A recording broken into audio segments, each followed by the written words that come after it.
crowd ready to erupt.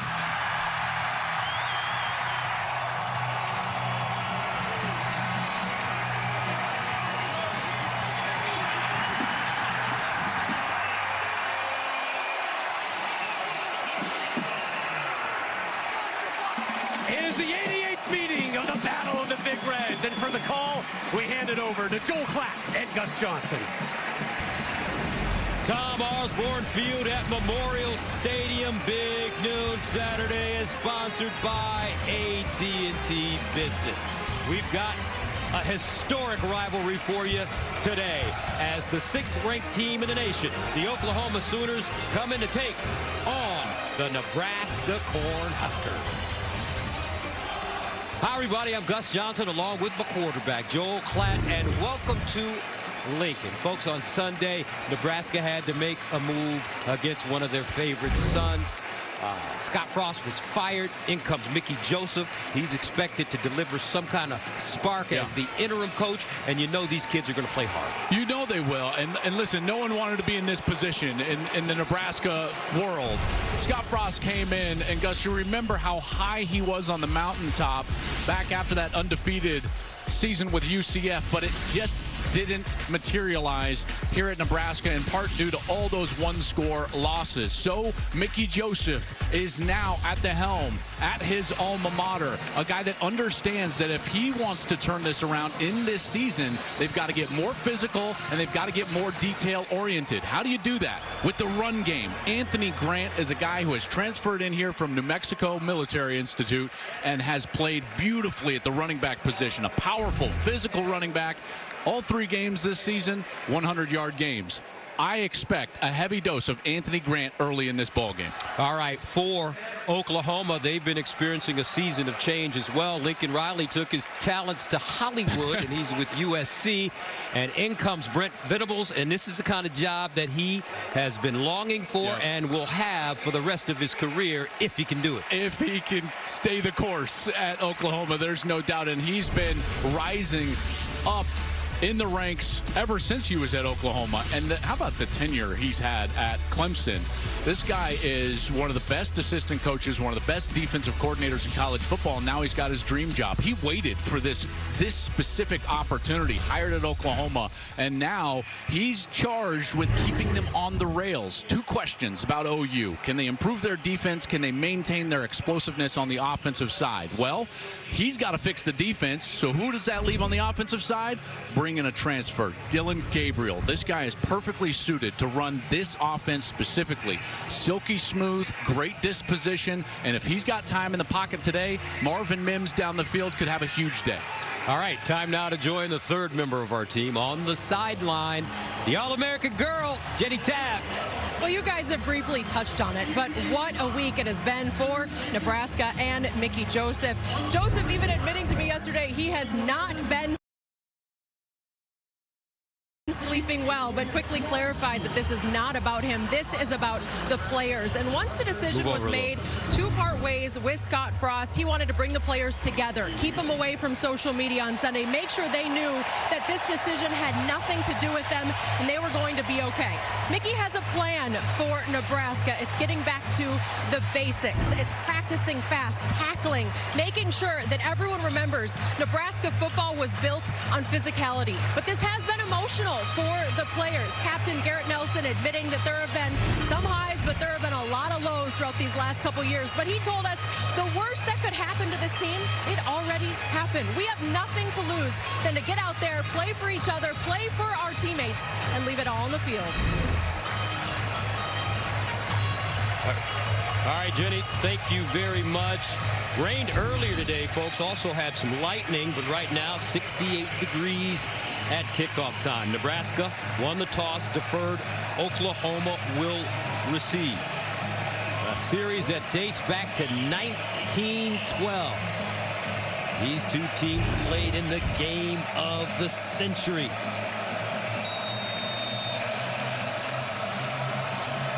Brendan Franke will kick it off. Billy Bowman is the deep man for OU. Nebraska, Oklahoma, and here we go from Lincoln. This one into the back of the end zone for a touchback. Brings on Dillon Gabriel, and you've been singing his praises all week, partner.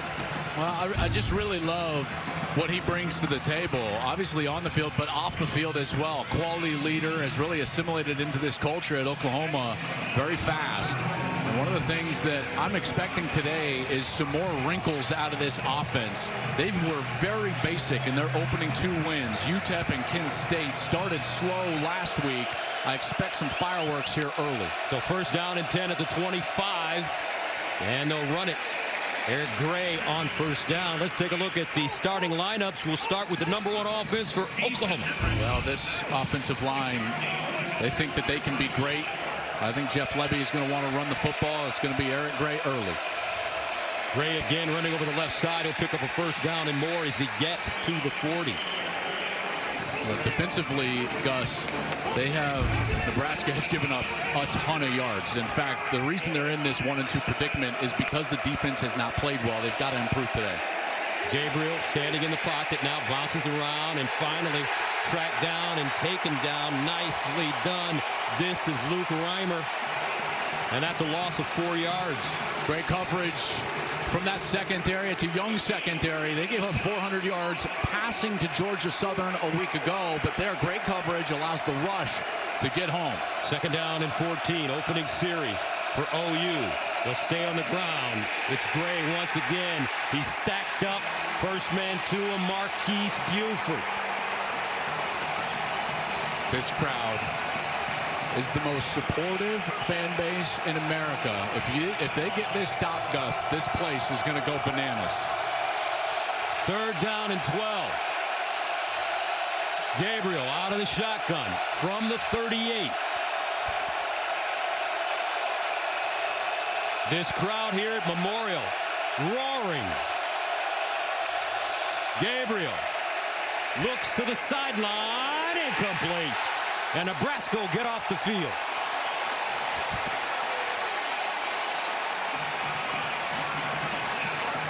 That's exactly what Mickey Joseph needed. A fast series from this defense, which has not played well during the course of this season so far. But Joseph gets what he wants. A defense that went out there and played fast and, more importantly, got to the quarterback on the opening series of the game. Michael Turk will punt it away from his own 24-yard line.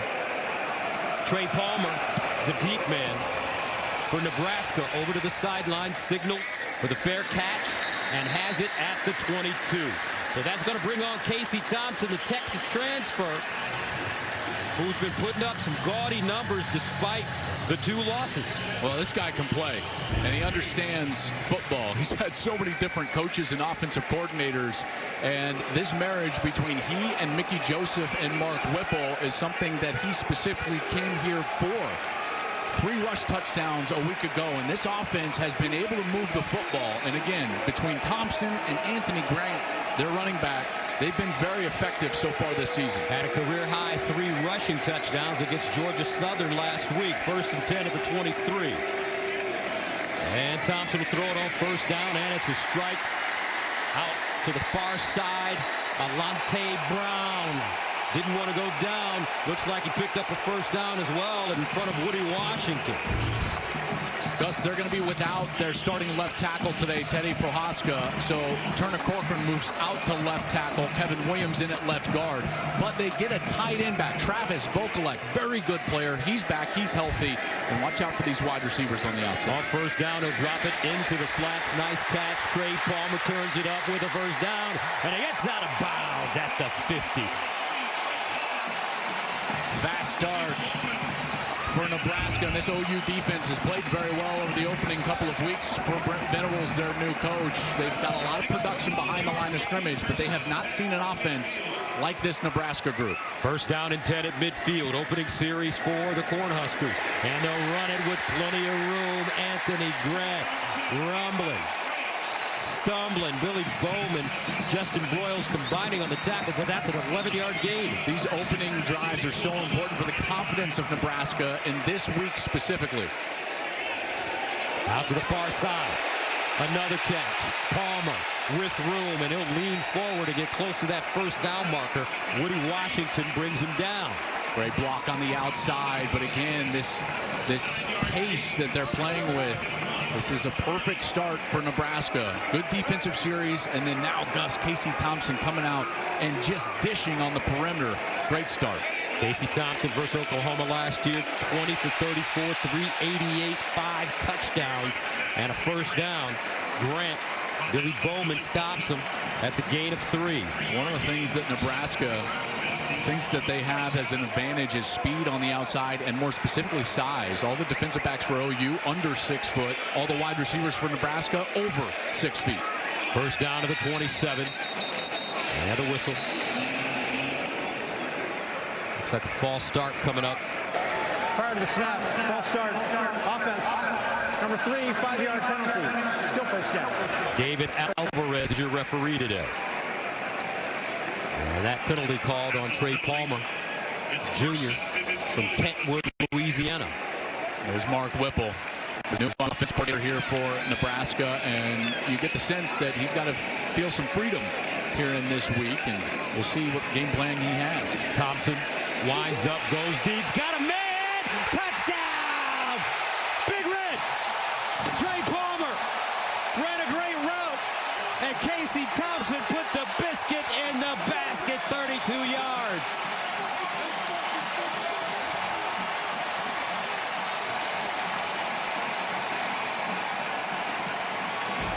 What a great move by Palmer. Watch as he's going to dip just to the right before he goes back to the post. It's this move right there that allows him to create the space right there. Boom. He just goes a little bit to the left. Great space over the middle of the field.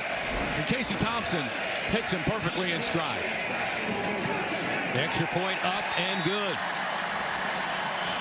Longest play allowed by this OU defense this season. Trey Palmer with the touchdown. Big Red on top of OU. 7-0. Time for today's Game Flow, sponsored by Progressive. Memorial Stadium, Tom Osborne Field, one of the great rivalries in the history of college football. Nebraska, Oklahoma. Casey Thompson throws a dime. Trey Palmer, who had 6 catches for 81 yards last week, has a touchdown now. And the Cornhuskers with a 7-0 lead.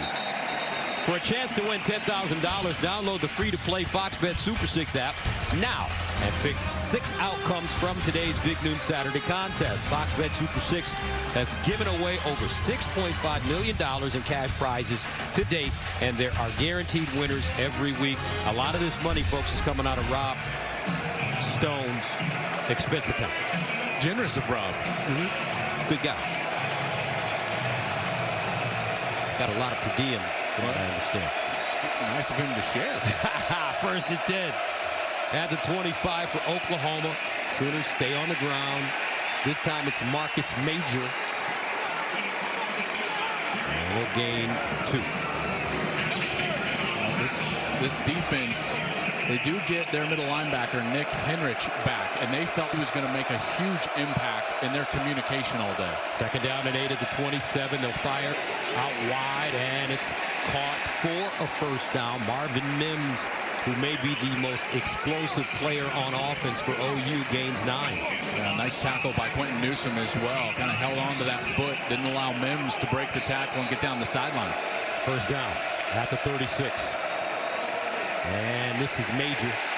Major bottle up and drop for a loss. Henrich, the linebacker, with the stop. You know, and what his roommate and best friend Garrett Nelson, the defensive end, said is Henrich is like our computer out there. He gets everyone lined up. They feel like some of the mistakes that they've made over the last couple of weeks will be corrected because he's on the field. Second down and 11. Misdirection here. And Mims caught, dragged backwards. Marvin Mims doesn't like it. Tommy Hill said, "Come here, big fella. You're going nowhere." Well, tackling has been suspect for Nebraska during the course of the season, but so far, a couple of open field tackles. That one by Tommy Hill, and now here comes the crowd. Cornhuskers with another opportunity to get off the field. 3rd down and 7 at the 39. Major in the backfield with Gabriel. Here's Gabriel. Steps up in the pocket, looking for the first down, has running room and more. Gabriel down the sideline. Burst of speed at the 20. Cuts it back. Dillon Gabriel, touchdown. OU. 61 yards.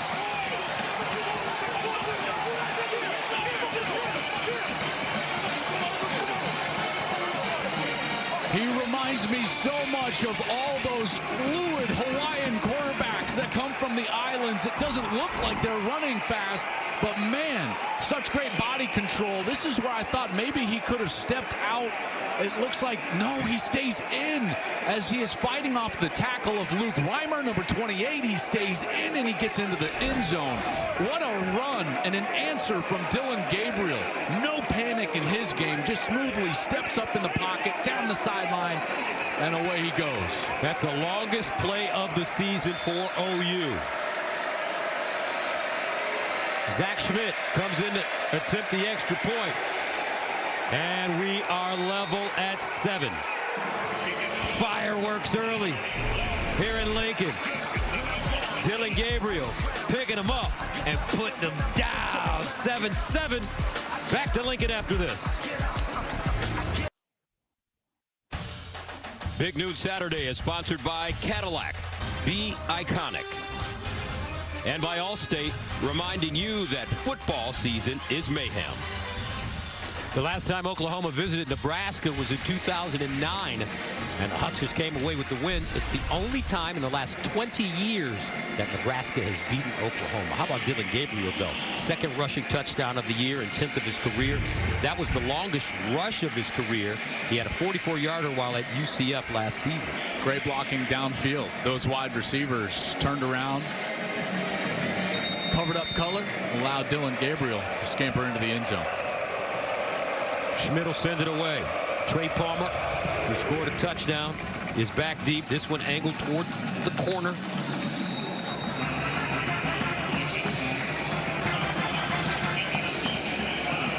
Fans voted in Wendy's, and Fox College Football listened. You're looking at the Wendy's Viewers Choice Cam. Today's choice is the trenches. So go to CFB on Fox on Twitter to enjoy the alternative view for the rest of the game. And when you talk about the trenches and great offensive linemen, that was what Nebraska was known for under Coach Osborne. Yeah, no doubt. Physical, fundamentally sound. That's something that their athletic director, Trev Alberts, wants to make a point of in their next hire, Gus, is he wants the identity of this team to be an identity that this fan base can be proud of. First down, and they'll run it. Grant trying to get around the right side with the hurdle. And a first down. He'll gain 12. Danny Stutzman, closest man to him. How about the up and over there on the sideline? And Stutzman, he's a guy that, you know, no pun intended, but he is a stud in the middle of that defense, number 28. First down at the 37. Thompson guns it. Ball caught on the far side. Marcus Washington. Nice grab in front of Woody Washington.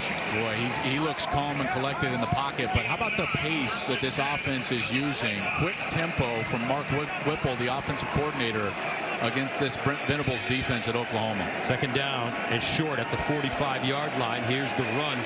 Grant strung out. Great job by the Oklahoma defense. Washington, first man to him. And also a great job up front as well by Reggie Grimes, number 14.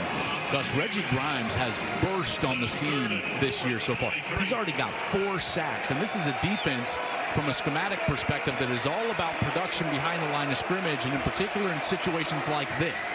Get after the quarterback, and Reggie Grimes has been the guy that has done it really well so far this year. Third down and 4 for Nebraska. Here's Thompson. Underneath, incomplete. So the Oklahoma defense holds Washington the target.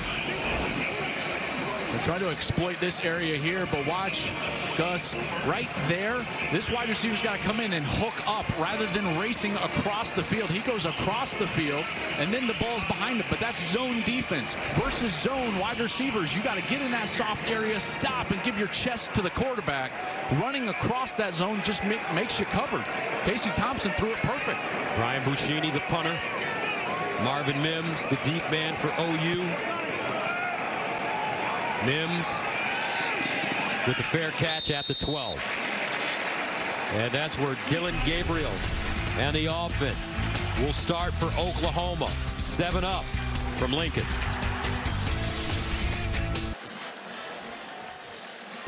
Well, it is the new age of college football, folks, and this is the transfer portal whack-a-mole, right? So Caleb Williams, he's over at SC. So Dillon Gabriel, he's like, okay, I get tapped. I'm going to Oklahoma. Then Adrian Martinez, he lives in Nebraska. So Casey Thompson says, well, hey, I'm out of here. I'm going to go to Nebraska. And Quinn Ewers is like, whoa, there's a spot. Let's go over there. And all these guys trading places in college football. It is the wild, wild west. I love that. Great graphic. First down at the 13-yard line. Gabriel trying to get outside, and he'll slide down close to the 20.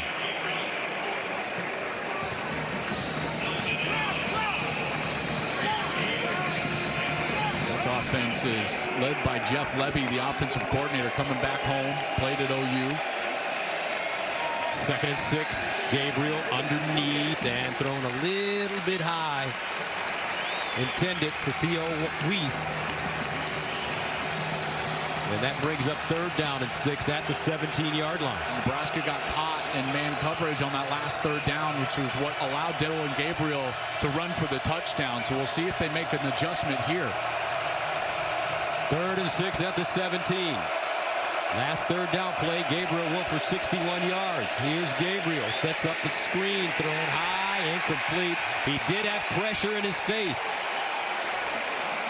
Well done by the Cornhusker defense. That's a big stop for them after that last series. They've had a couple of 3rd down chances. Gabriel made them pay. But as Gabriel sets up for the screen pass, watch the aggressiveness from the outside. And then looked like that was Mathis got up and maybe just got a tip on that ball, that left hand. And it drops incomplete, and Nebraska will get the ball back. 3 and out for Oklahoma. Trey Palmer ready to receive. Michael Turk will punt it away inside his own 5.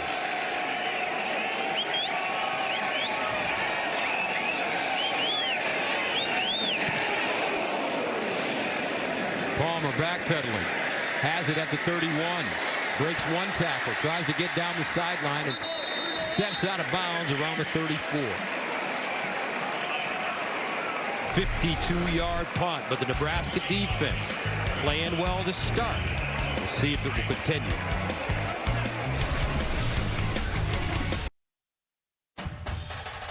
Big Noon Saturday is sponsored by Pacific Life, creating financial security for more than 150 years.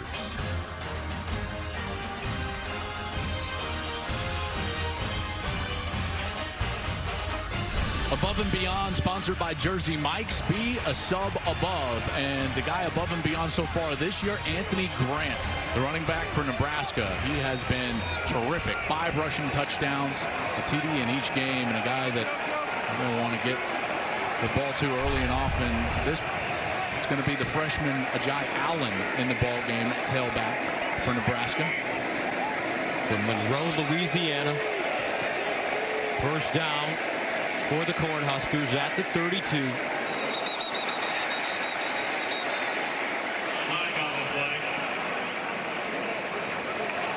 Prior to the snap, false start, offense, number 73, 5-yard penalty, still first down. That's Brock Bando. And those are the mistakes that have plagued Nebraska really for the last few seasons. Just small errors that make it tough on them during the course of a series. Allen remains in the game, and they'll give it to him straight ahead. Ajay Allen, the freshman. Nice piece of running as he gains 10 yards. DJ Graham with the tackle. He rushed for over 2,000 yards in high school. And Gus, you're going to love his nickname. You ready for this? Yeah. Quick 6. Ooh. I like it. 2nd and 5 at the 37. Allen again, looking for the first down. Lowers his shoulder, dives forward. And he'll pick up 4 on 2nd and 5. Key Lawrence defensively. Brings up 3rd down and short. Allen, can he get there? Yes, he dives and picks up the first down. How about the second effort from the young back? He got contacted behind the line of scrimmage and immediately just maneuvers over to his right and dives for the first down. There's the contact behind the line of scrimmage. Great balance, though, and willpower, getting himself across the line to gain and moving the sticks. Allen has rushed for 76 yards and 58 yards in each of the last 2 games, scoring a touchdown in each. First down at the 43. Thompson backs up over to the sideline, and it's caught. Travis Vokalek, the receiver. Harmon with the tackle. Yeah, good tackle in the open field, and that's something that OU in the last few years has struggled with, and really across college football. You talk to any defensive coordinator, Gus, what do they talk about? Tackling in space. Second down and 8. Thompson. And they'll go down to the 41. Deshaun White.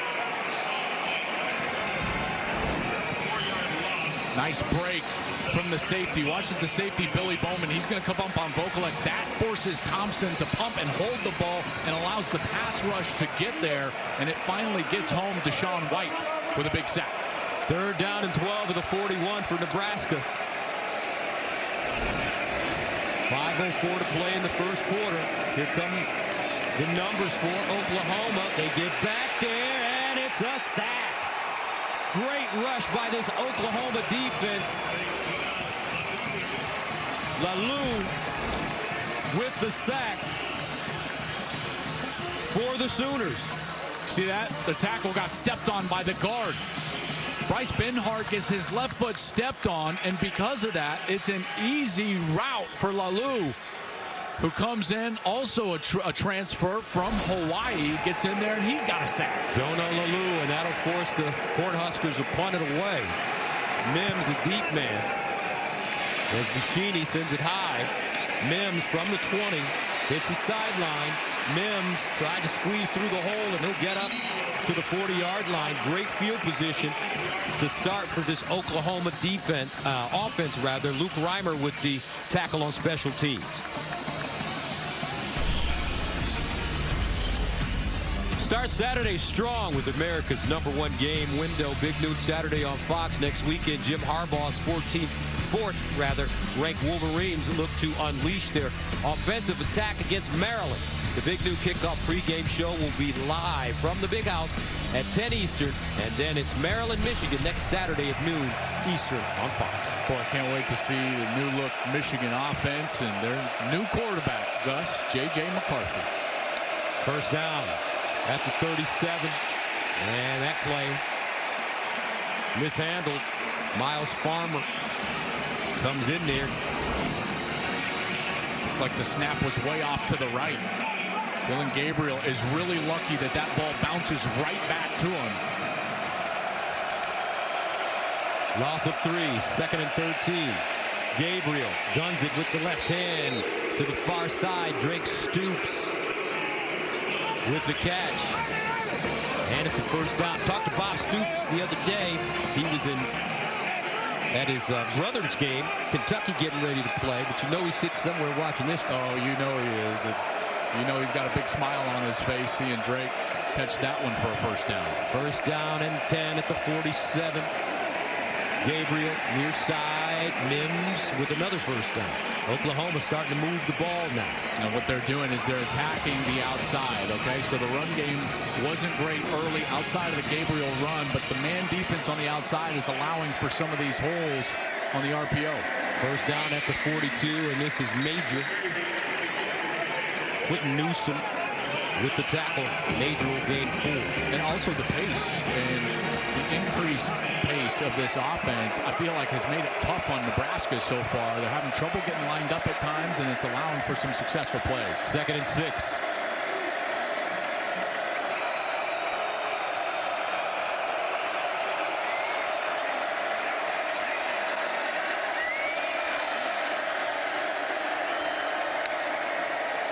And they'll give it to Stoops on the sweep, and he'll go nowhere. dropped right at the line of scrimmage.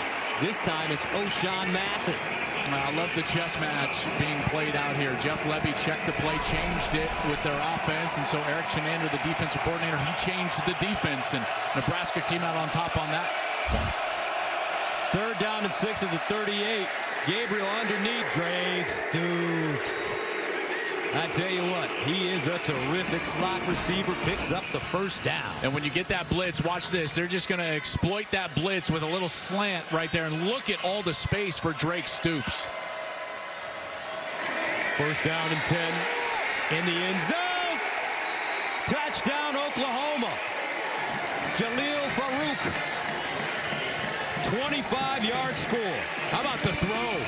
Absolute dime from Dillon Gabriel. That was beautifully thrown. Great pace and tempo from this Oklahoma offense. Gets Nebraska on their heels. And after a really nice 3rd down slant conversion to Drake Stoops, they're right on the ball. They snap it quickly. And Farouk was wide open. Thus, that was beautifully thrown by Dillon Gabriel. Zach Schmidt comes in to attempt the extra point.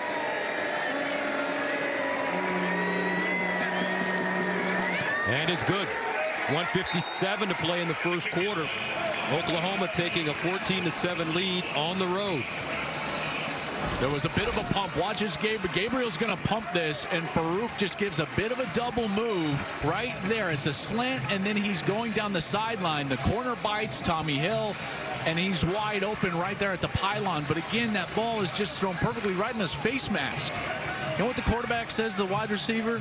When he comes over, you throw that. When you throw it that perfectly, you walk over and he's like, hey, man, you want handles on it or what? I mean, an absolute dime from Dillon Gabriel. So you're something else, man.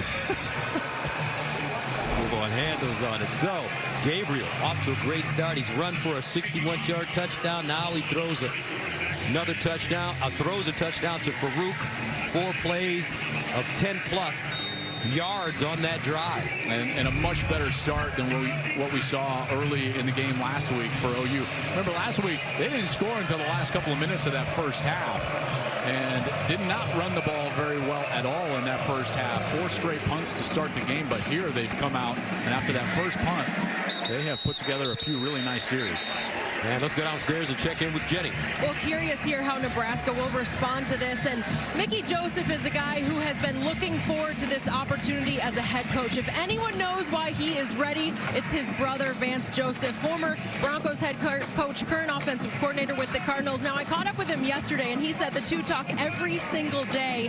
And he pointed out that my brother is the kind of guy that's coaching for the right reasons. He is a teacher. He loves being a father figure. He's never chased jobs. He just wants to help the kids. He bleeds for Nebraska, and he is watching closely, guys. I promise you, he is paying so much attention to his brother today. All right, thank you very much, Jenny. 1st and 10 at the 25. Grant in the backfield in the pistol formation. They'll give it to him. He'll run left, and is lucky to get back to the line of scrimmage. There is a flag on the play.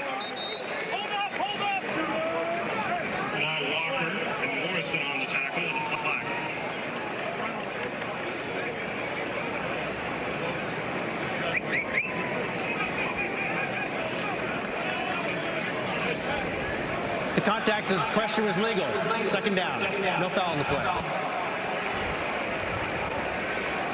You know, I have some history with the Joseph family. I played for Vance when he was an assistant coach at Colorado.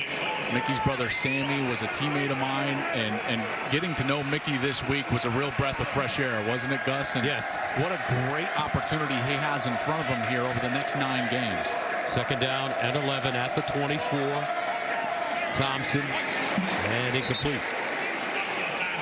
These mistakes, though, they're born out of detail errors, and right now the wide receiver's not on the same page. Alante Brown was the target. With Casey Thompson, we saw in the last series, wide receiver run through zone defense, and now Thompson and the wide receivers again not on the same page. 3rd down and 11 at the 24. Casey Thompson in trouble and sacked again. They brought pressure from the backside. Jalen Redmond gets home. and that's a loss of 11. What you're going to see here is the linebacker does a great job of slow playing his drop. So as they're trying to bring the crossing route, he doesn't have anywhere to go because that linebacker is staying tight. Safety over the top. Thompson has to hold the ball, and there is the pass rush. The productivity of this defensive front shows up again in Jalen Redmond. Remember, he was a 2020 opt-out. Missed a few games last year, but certainly a guy with a lot of talent. Thompson has now been sacked for the 3rd time. Buschini sends it away. Mims wants a shot at it. He'll get it. Mims to the sideline. Mims at the 40. Mims lowers his shoulder, crashes forward inside the 25. Terrific return. Buschini, the punter, had to bring him down. Well, after an amazing opening couple of series for Nebraska, both offensively and defensively, it has gone downhill in a hurry here in the back half of the first quarter, and now Oklahoma, great field position. Look for Jeff Lebby right here, the offensive play caller, to get aggressive, Gus, trying to put a dagger in the heart of the Nebraska faithful here early. Mims with a 33-yard punt return. First down and 10 at the 23-yard line. Mims in motion. Over the middle. And incomplete. Gabriel thought he had his man, the intended receiver, Willis. That brings up 2nd and long. Yeah, Willis was open. That was really the first poor throw from Gabriel all day long. He bought a little time moving to his right and just couldn't make the completion across the middle. 2nd and 10 at the 23. This time they'll run it. Gabriel hands it off. And it's Gray. Eric Gray, the senior from Memphis. And that should take us to the end of the quarter. Let's see. Now they're going to get to the line of scrimmage quickly and try to get one off. 3rd down and 4. Gabriel drops it off in the flats. And that's Willis. Dives forward, and he's down inside the 10.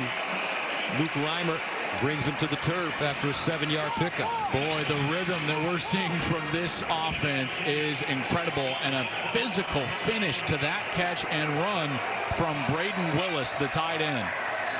So that's the end of the first quarter with the score 14-7. OU on top of Nebraska, and they're knocking on the door. Back after this.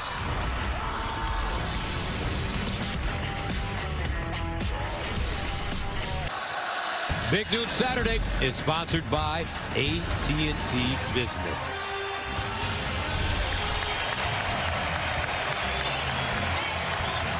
There's Zach Wiegert getting his Hall of Fame plaque here during the break. College Football Hall of Fame, class of 2022. Wiegert was an Outland Trophy winner, All-American, walked on that great 1994 National Championship team for Tom Osborne.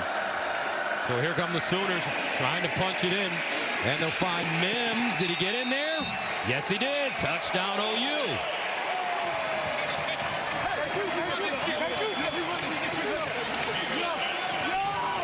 Love this plan for Oklahoma so far early in this game. And you see the speed from Mims around the edge. Got a little bit of a block from Willis, number 9, who's not going to lead around the edge for him. And Isaac Gifford, the sophomore safety, he was trying to get outside, just could not get there. And Mims is able to just get inside the pylon.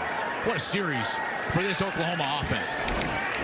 Marvin Mims, serious football player, has 7 catches for 163 yards and 2 touchdowns last week in their win over Kent State. From Frisco, Texas.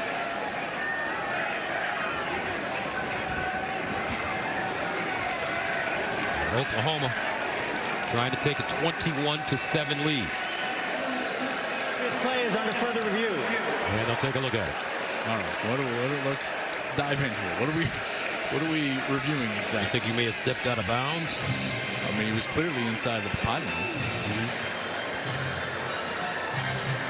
As soon as any part of your body is inside the pylon or touching the pylon, you get the pylon extended. He's in. He gets the pylon extended at that point. No,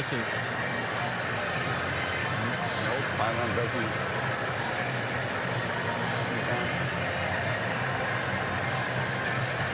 That foot's got to be in the end zone for it to extend. Mike Pereira joins us, our rules analyst. Mikey, rule books, what do you think about this play? Well, you just talked about this. Interesting when we saw it the very first time. In order for the goal line to extend, the key element is that you have to get a foot down in the end zone. If you don't, then you've got to get the ball over the top or inside the pylon. So when you run here, at that point, did the ball actually get inside the pylon? I don't think he is. I mean, if you look at the rule, then to me, he's actually short, should be short. If his leg would have touched the pylon, that's when he would have gotten the goal line extended. Is that correct, Mike? Well, but when his leg touches the pylon, then that ends the play. That makes the play dead. So then it becomes the position of the ball at that point. So it's a matter of him not touching the pylon. The big thing is, and this has gotten cleaned up over the years, it used to be the goal line used to extend all the way around the world. And then they cut that and said, kind of changed it to say, it only extends if you get a body part down in the end zone.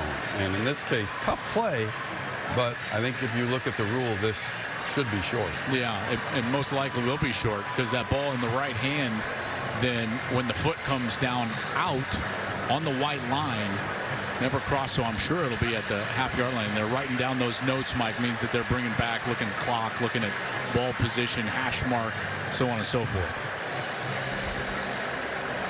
Yeah, you have to look at all the elements after that in terms of clock. What is the clock? And, of course, we don't have the situation with runoffs because we're not near the end of the half. But so much goes into making these decisions. They got to get it all written down. Well, at least this isn't like targeting width and a safety because last week was a cluster. After further review, the ball crossed outside the pylon, and the runner never touched in the end zone inbounds. Therefore, it's going to be at the half-yard line, second down. So that'll bring up second down and goal at the 1. Great description there from Mikey Rule Books.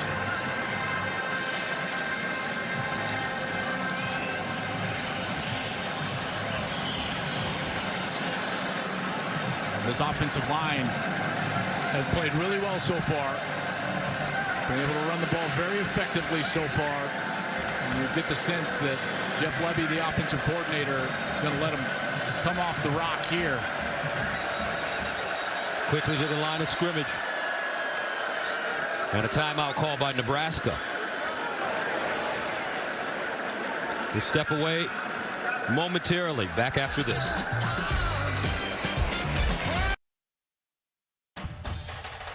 Big Noon Saturday is sponsored by Liberty Mutual Insurance. Only pay for what you need.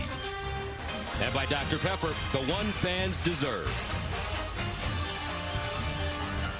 Memorial Stadium, 14-7. Oklahoma with the lead and the football deep inside Nebraska territory.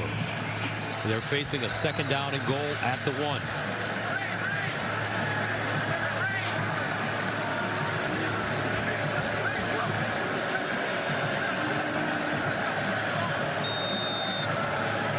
Dillon Gabriel, the quarterback. Quickly to the line of scrimmage, out of the eye, second man through, touchdown. Marcus Major.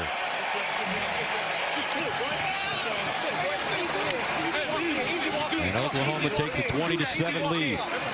Boy, easy up front. Those big boys up front providing a huge hole for Marcus Major, who they think is probably their most powerful back. Rolls in at 220 pounds, but the right side of that offensive line just hammered away.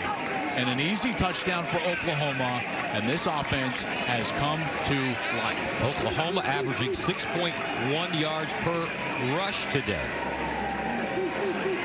Schmidt for the extra point, and it's good.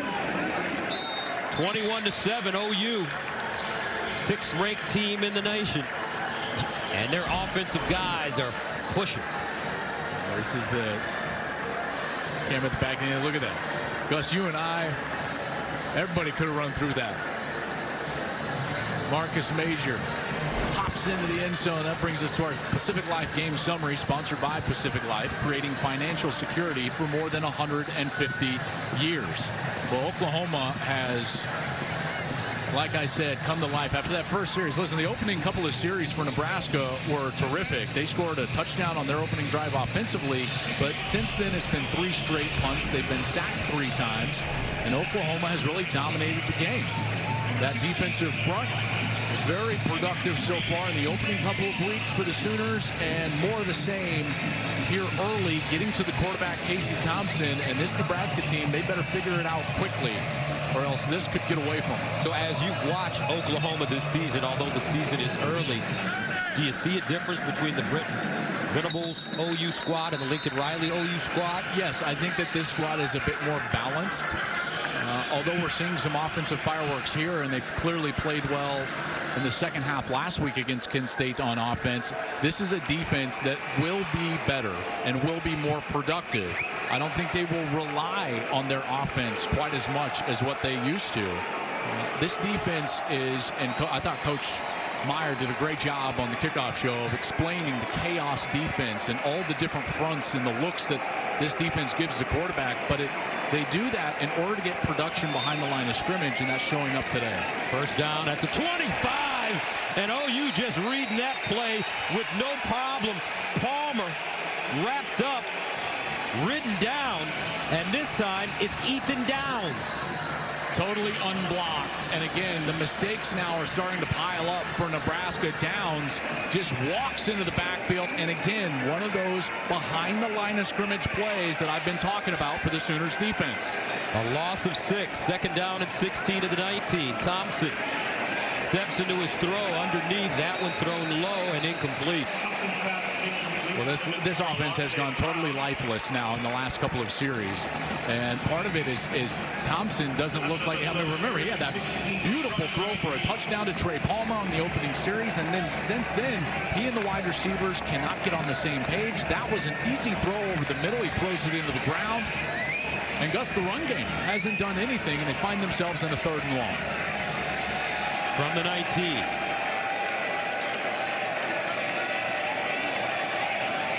Casey Thompson this time will hand it off, and not much there. Anthony Grant stopped by Ethan Downs again. That brings up 4th down and long. And a quick series for a defense that has just gotten shredded on back-to-back series, and credit Ethan Downs and that front 7 for this Oklahoma defense. And this is exactly what you Sooner fans wanted and hoped it would be under Brent Venables, a guy that you know and love from his history, certainly has great success from Clemson, and has come in and really put his stamp on this defense early. 3 national championships as an assistant in 2000 with Coach Stoops at OU, and then 2 with the Clemson Tigers. Good field position for the Sooners to start their series. Back right after this.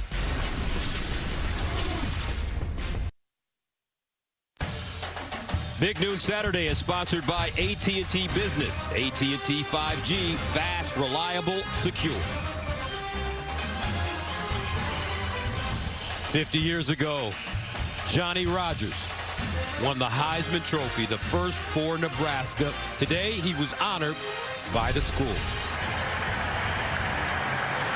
And what a history he had, Gus, in this specific matchup as well. Remember that great return in the game of the century.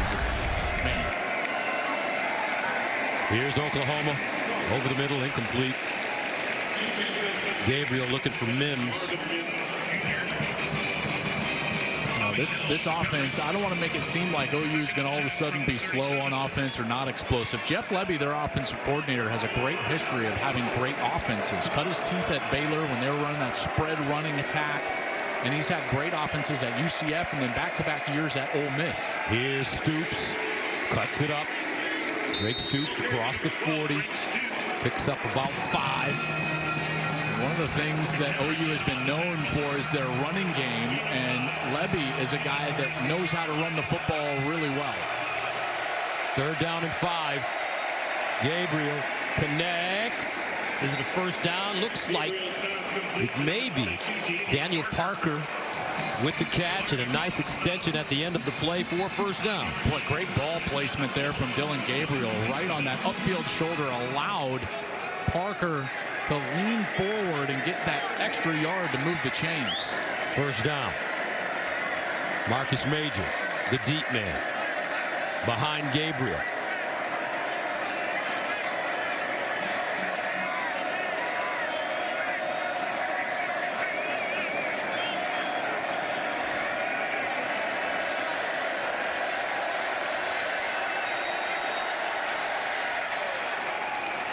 And a timeout call by OU. Their first. Oklahoma. The first of the half. 30 seconds away.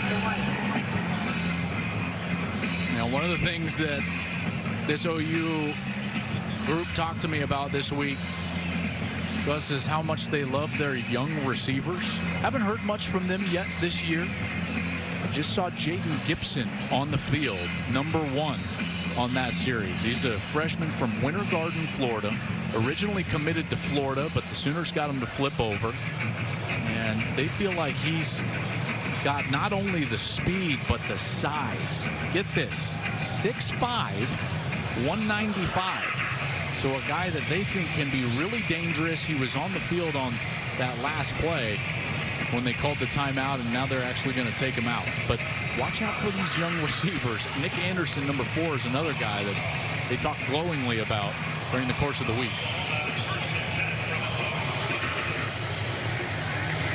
So first down at the 47 for Oklahoma.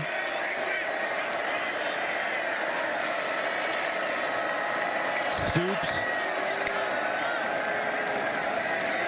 Gabriel winds up the deep ball. He's got a man. Incomplete. But a flag on the play. Mims, the intended receiver, Quentin Newsom, just tackled him. Pass interference. Defense. #6. 15-yard penalty and automatic. First down. I think Newsom had to tackle him because this looked like it was going to be a touchdown here. Looks like Mims is tracking it. He's all over it, and right there, Newsom clearly early tackling. Mims didn't allow him to get to that ball. That was thrown perfectly from Dillon Gabriel.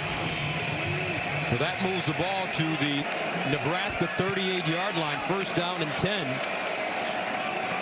Major, and he'll squeeze through the hole and gain a couple. And you can see the influences that Jeff Lebby has had on his offensive system. On some of these plays, he gets those wide receivers way out wider than the numbers. That's that spread rushing attack that was made so famous by the Baylor Bears. Second down and 8 at the 36. Gabriel, jump pass, caught. That's his tight end, Willis. And he's stopped by Marquise Buford, but a gain of 12. Boy, and just great rhythm. And here's that spread attack I was talking about. Look at how far apart outside the numbers these wide receivers are lined up. First down to the 24. Near side. And a pass. Caught. Touchdown. Major with the reception. That ball thrown by Willis.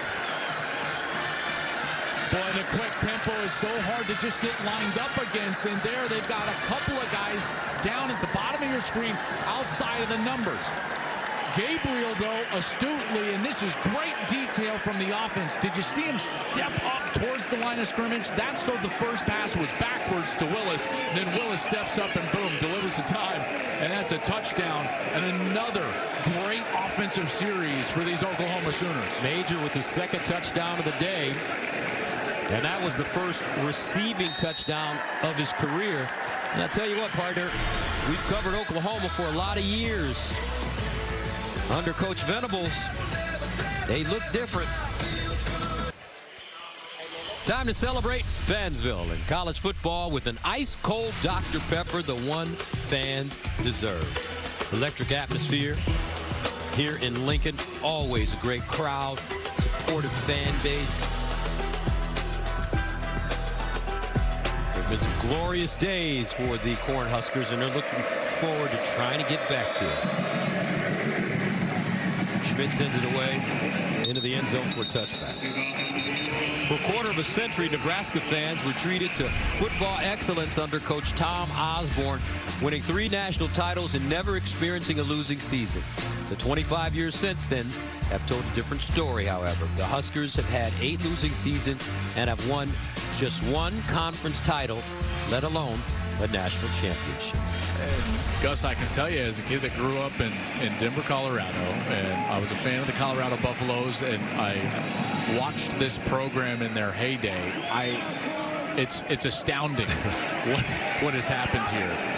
I mean, this was the preeminent program in college football in the middle of the 90s. And they'll hand it off for first down. Not a lot of running room. I love that T-shirt. Coach Meyer. He's here. You can see him in Nebraska. No, Shelley wouldn't go. No? We love Florida. Okay.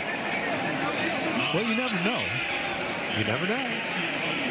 Second down and 13 at the 22. Near side and another incompletion. That time, Palmer was the target, and Deshaun White was there defensively. You played when you were the quarterback at Colorado here in Lincoln twice. Yeah. And you won twice. Yeah, I mean, which was kind of wild based on how successful they were at home during those years. But I will tell you that this is one of the fan bases that I respect the most in all of college football. First as a competitor and now covering college football.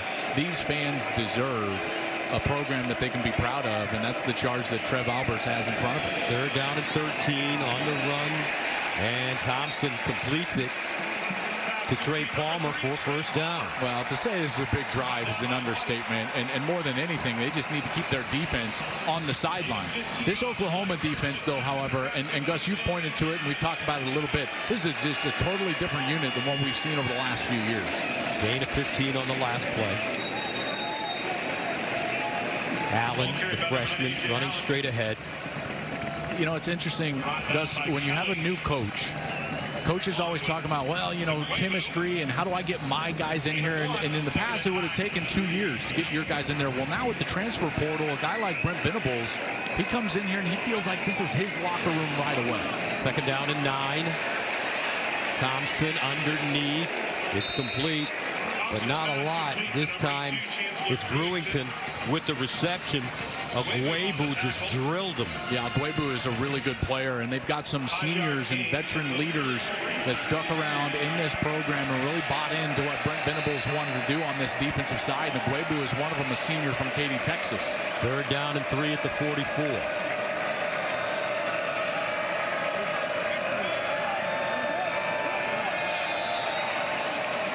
And a flag.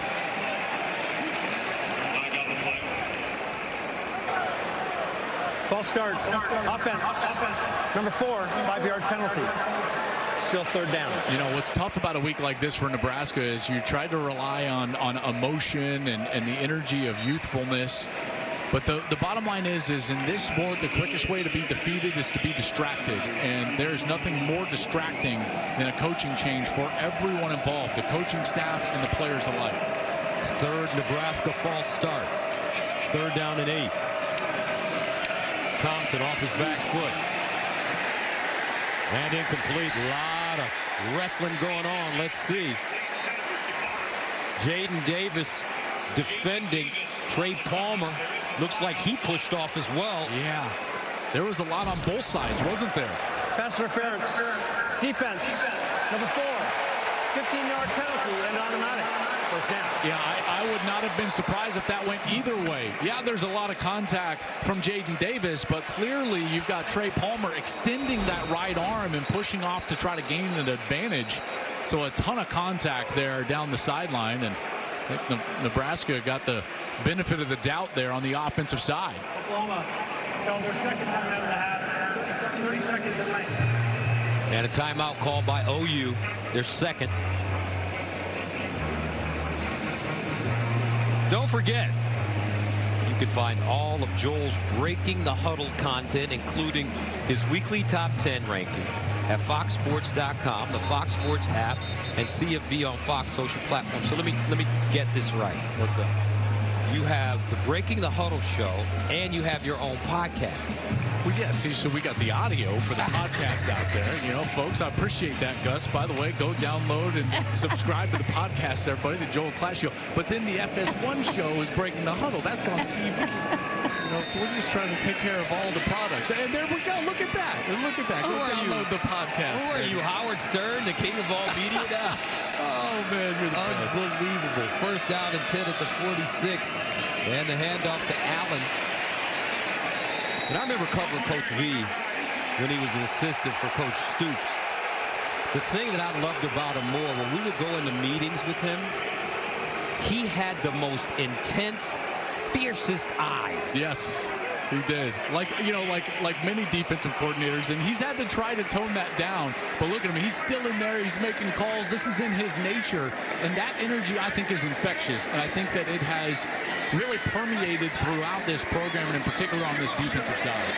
And they'll run it. Allen with some running room, and they'll dive forward, picking up the first down. Nebraska showing some signs of life on this drive. Yeah, good series and a nice job by that left side of the offensive line right there. Allen had a big hole to run through, and he's able to pop that one for a first down. And again, a very important series. 2 fronts for Nebraska. They need points so that this doesn't get out of hand. And also the defense, which has been on the field for a long time in the last few series, they need a rest. First down and 10 at the 27. 8:34 remaining in the second quarter. Thompson drops it off in the flats, and he's got his receiver. Nice little piece of running after that play. This time it's his tight end. Very neat shirt. How about the tough spin? Stutzman is in there, 28. He's able to spin out of that. Borkacher is able to spin out, get a few positive yards. Borkacher, excuse me. Second down and 6. And let's stay on the ground, Allen.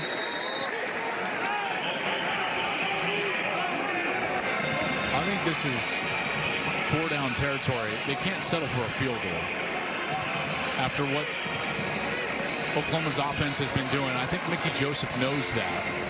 And so I think that they may have a couple of snaps here to get these 4 yards.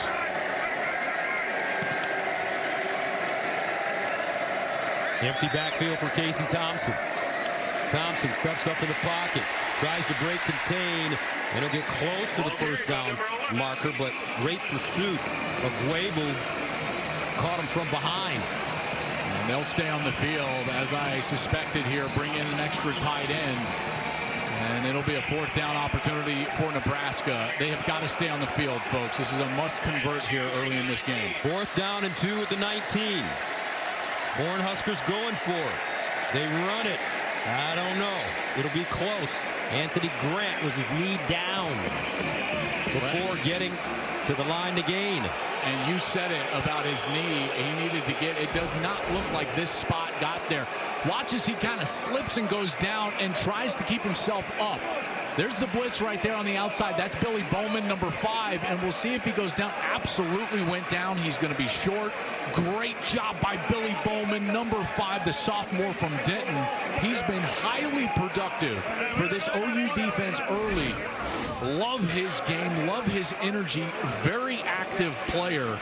20 tackles so far on the season through 2 games coming into this week, and it looked like he was able to get Grant down short of that line to gain. And that was the first 4th down attempt of the season for Nebraska.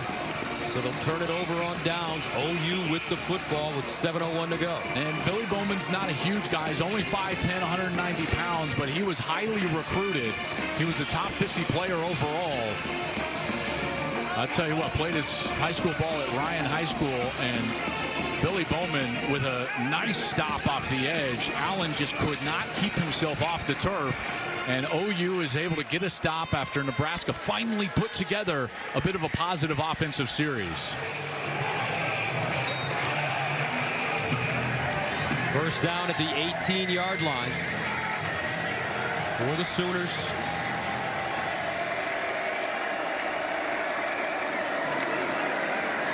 Underneath, caught, and a first down. This time it's the tight end Willis. Braden Willis, 5th-year senior from Arlington, Texas. It was a late flag.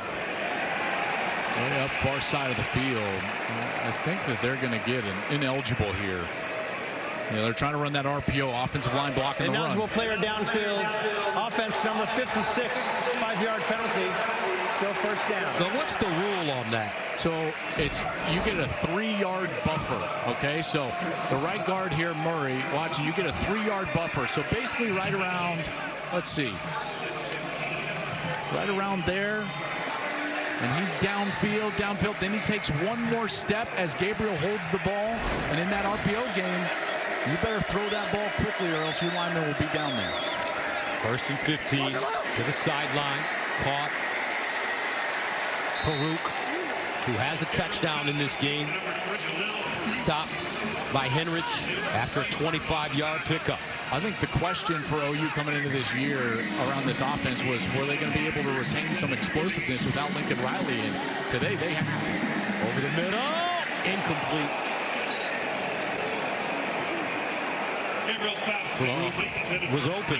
Yeah, he was. Gabriel's going to want that one back, isn't he? He had him open. It was a great route at the top of your screen. Watch Farouk. He's going to get separation, and then you see the speed. He's gone. This ball hits him in the chest. He hits his head on the goalpost. And Gabriel just overthrows him as a quarterback. Worst feeling in the world right there. Well, actually, let's say pick 6 is the worst feeling. But that one's also really bad. 2nd and 10. And they'll run it. Gray with room. First down and more. Great balance by this Oklahoma offense today. Quentin Newsom ushers him out of play, but that's a 25-yard gain. Yeah, look at this left side of the O-line. I mean, just covering people up. Tight end Willis coming in, getting the block. I mean, they're doing a great job up front. Gabriel guns it. Sideline incomplete. Mims. The target. Good secondary play. Isaac Gifford, nickel back defensively. I just love the plan because this has been very different from what I've watched on film from the opening 2 weeks. Granted, it was UTEP and Kent State, and I don't feel like they had to show much, but they held it close to their vest. And Jeff Levy, he's letting it hang out a little bit here, and you're seeing different formations, different tempo and pace to the way that they're playing, and they're attacking down the field. This has been really good stuff. 2nd and 10 at the 37. And the handoff straight ahead. Gray finally chopped down. What a tackle. Look how fast they're going after these big plays. Right at the line of scrimmage. Here they are, ready to snap it. This defense cannot catch their breath at all. Caleb Tanner with the tackle there. And in the end zone. And incomplete. And you see, Gus, it's not just Weiss, the intended receiver. Big play and then just nondescript run, right? I mean, they're coming up and taking shots. You know, you love the boxing analogies, right? They're throwing haymakers right now. And Nebraska is reeling and on the ropes defensively. 2nd down and 10 to the 22.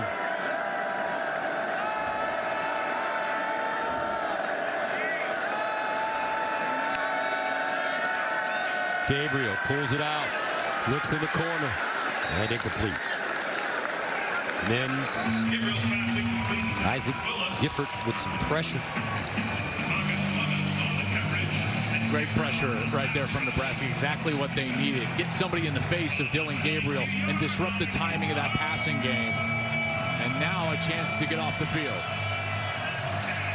3rd down and 10. Here's Gabriel dancing, and Gabriel sacked at the line of scrimmage. Nicely done, Ty Robinson. Well, they brought a blitz off that left side from the safety. You see Marquez Buford in there, and that's who Gabriel is trying to escape from as he leaves and goes up in the middle of that pocket, and then he's ultimately brought down. Good stop for the Cornhuskers there. Mickey Joseph loving it. Zach Schmidt comes in to attempt the field goal from 39 yards out.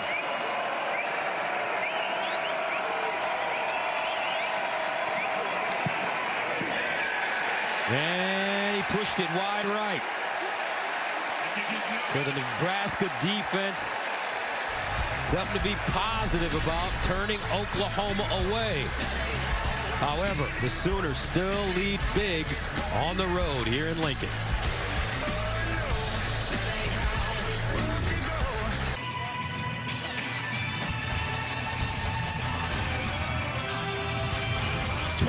Unanswered points for Oklahoma. Sooners are up 21. Rob, so with you coming up on the State Farm halftime. New #1 Georgia having their way in South Carolina. Unbeaten Michigan mauling UConn. And the guys will join me, and they're going to talk about how this Oklahoma defense was able to tighten things up after that opening drive.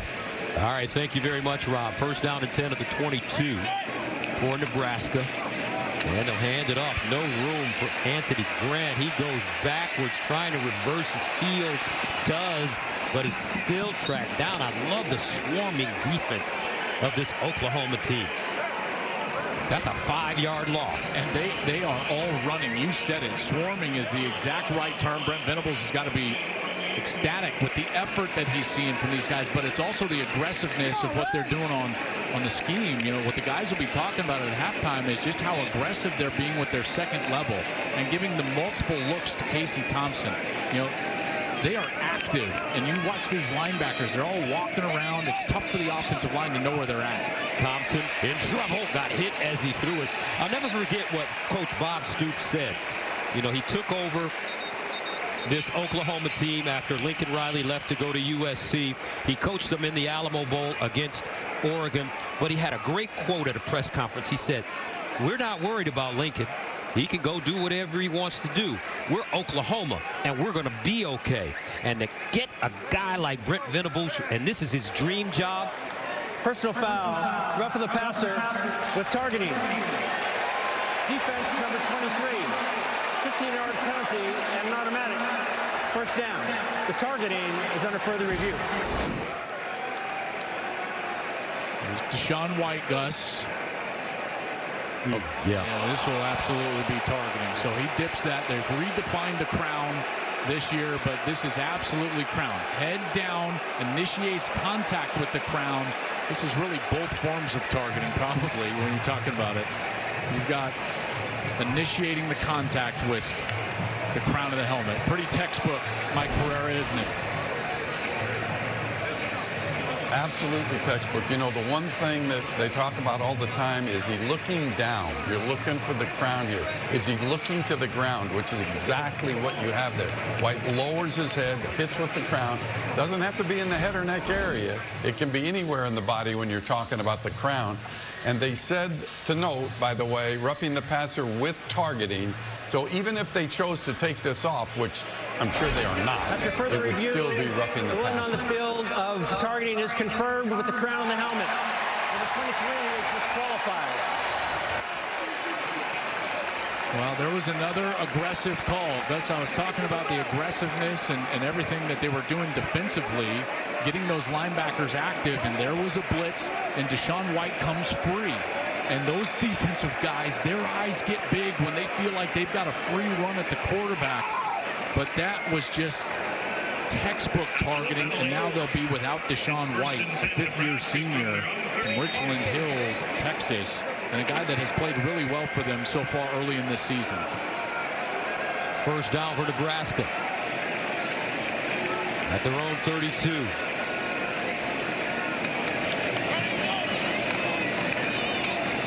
Jay Allen cuts it back, and they find some space. Stopped by Agwebu. You watch this defense from snap to snap, and you watch how active Brent Venables is on the sideline. They're changing the call every snap. That's why it's hard for this offensive line to know where they're at. Far side, ball caught.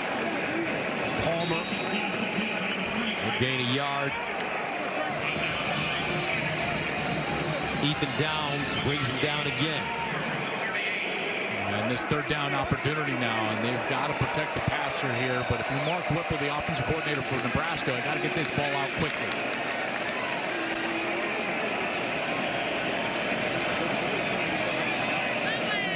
Low snap, handoff. Thompson in trouble, and Thompson sacked again. Flag on the play. Downs back there. And if this stands, it'll be his second sack. Looked like they had a chop block on that left side, but boy, the aggressive call again defensively. They are tenacious, just coming after the quarterback, and the offensive line totally confused with who to block. Personal foul, chop block, offense. Number 57 and number 9. That penalty is declined. 4th down. All right, so here you go. You're going to have 57 engaged, and then watch Allen comes in. He's going to go low. Okay, so any engagement up top, there's the engagement. Boom, there's the chop down low. Easy textbook call, but there's Kanik in there. Jaron Kanik, the freshman, and he's got a free run. I mean, Casey Thompson has no chance on some of these plays, Gus. Their protection is just totally blown. 8th tackle for a loss by OU in this game, including 4 sacks. Like I said, folks, this Oklahoma defense looks different. One thing I do, and that ball muffed. Recovered. And it'll be OU football. Thursday, it's a special baseball night in America on Fox. Aaron Judge looks to continue his record-setting season as he leads the Yankees against their rivals, the Red Sox, or Ronald Acuna Jr. and the Braves battle for the NL East as they take on Bryce Harper and the Phillies. It all begins at 6:30 Eastern on Fox.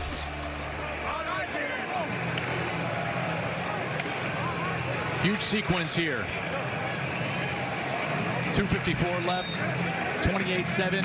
This OU offense has been rolling. We'll see what they got here on this series. First down at the 35. They'll run it over the right side. Major chopped down by Miles Farmer. Pickup of 5.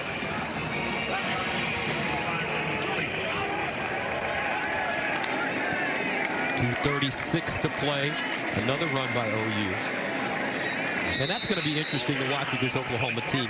Will they run it in the big games? Well, this is, I mean, even under Lincoln Riley, they were very successful running the football. I remember, Rodney Anderson and Kennedy Brooks, who's had 3 straight 1,000-yard years. And you would think that they would be able to run it still under Jeff Lebby. People don't know this about Jeff Lebby, but both his offenses at Ole Miss each of the last 2 years led the SEC in rushing. So it's certainly a part of his DNA, and they're featuring it here on this series. Approaching the 2-minute mark. First down and 10 at the 46. Balance for OU. 150 yards rushing, 152 yards passing. Watch out, Marvin Mims. Marvin Mims still going. And Marvin Mims goes down deep inside Nebraska territory. Marquise Buford with the tackle after a gain of 40. Mims having a huge day. Yes, he is, and you can see the speed and explosiveness. Luke Reimer with the missed tackle, and he missed on the inside.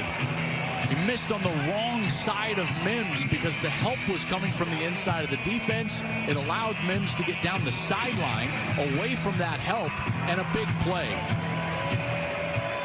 1:50 remaining in the first half. 28-7, Oklahoma. And another run. Great. Touchdown, Sooners.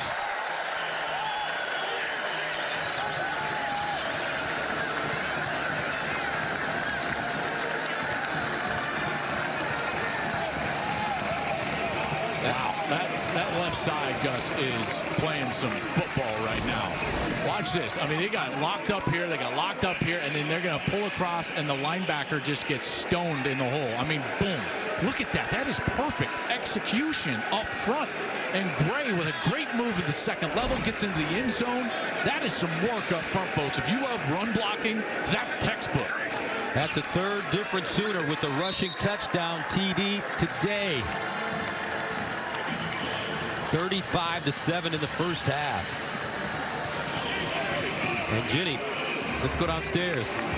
Well, we're seeing how easy it's looked between Dillon Gabriel and offensive coordinator Jeff Lebby. Well, so much of that goes back to how it started. Lebby had recruited him out of high school when he was at UCF, and the reason Dillon went there was because of him. He said, even though we only had that 1 year together, I feel like I played my best football then. The two have remained extremely close, and remember, guys, Dillon Gabriel became very close to becoming a Bruin. He almost went to UCLA. The night before Coach Lebby calls him, he said, the Sooners need a quarterback.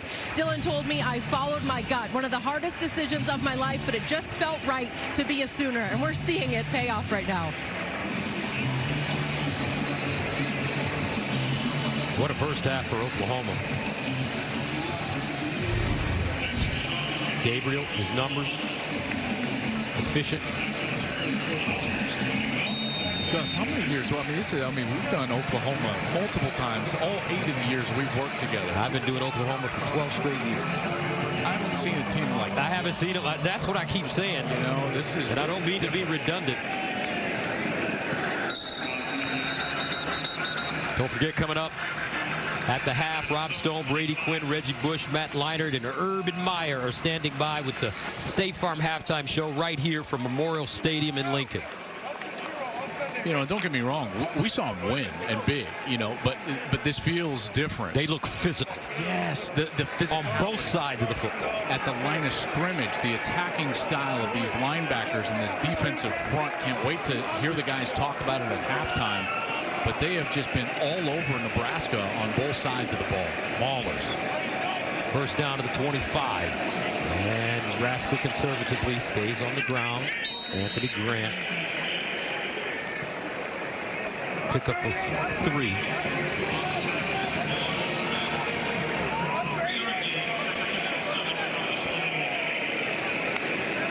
Second and 7.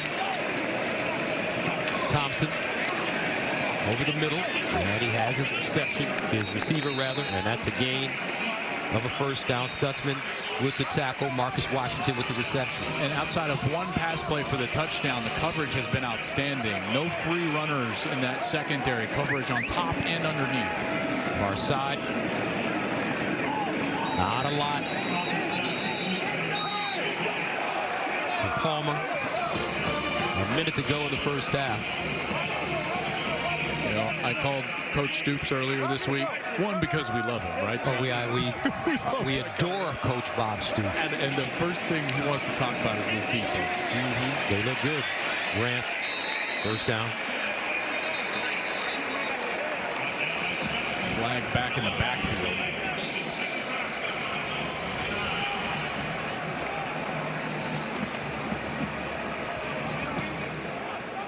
During the run, holding, offense, number 69, 10-yard penalty when you spot the foul. Still second down. It's Corcoran, who moved from left guard to left tackle today with their starting left tackle out, Teddy Prohaska. Turner Corcoran moved out there, gets called for the hold. We've seen a few of those mistakes, but folks, this has not been about the mistakes that Nebraska has made. Today, in this first half, it has been about the physicality, energy of this OU team. Both units, offense and defense, they have come to play in a major way here in Lincoln.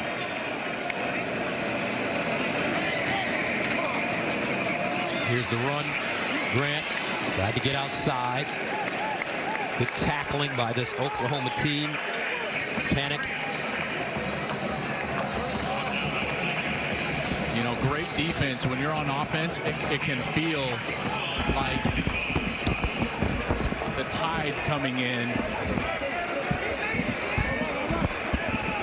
when you're sitting on the beach, wave after wave. It doesn't matter if there's a hole there. All of a sudden, there's another guy waiting, and there's another blitz and pressure, and Casey Thompson hit again as he tried to let go of that one. And again, Kanik in there, the freshman from Hayes, Kansas, and Nebraska will take it to the half.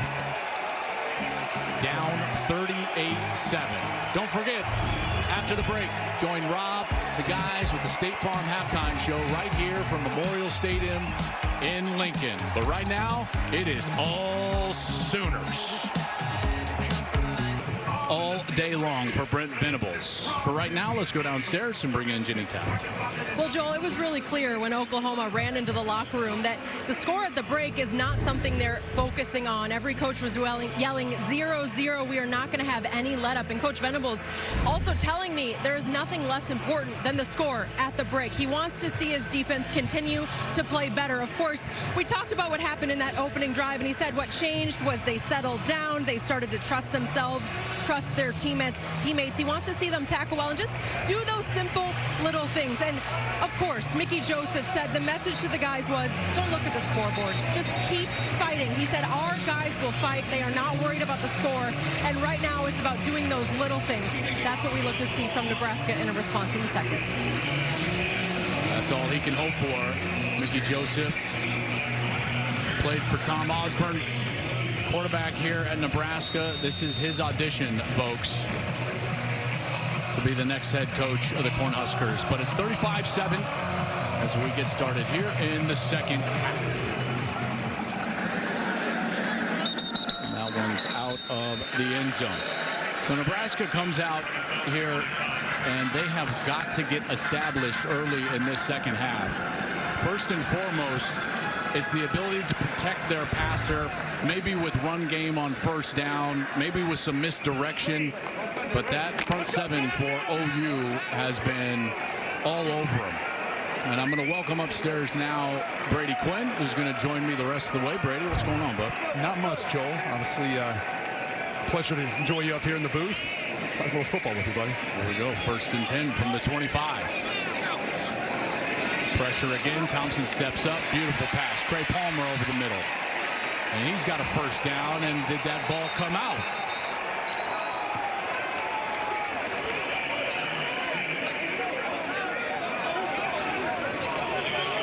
And Joel, I was just going to say, that's exactly what Casey Thompson's going to have to do. Move in the pocket, find a window, make a throw. But here you can see the Oklahoma defense just being opportunistic and ripping this football out before Trey Palmer hits the ground.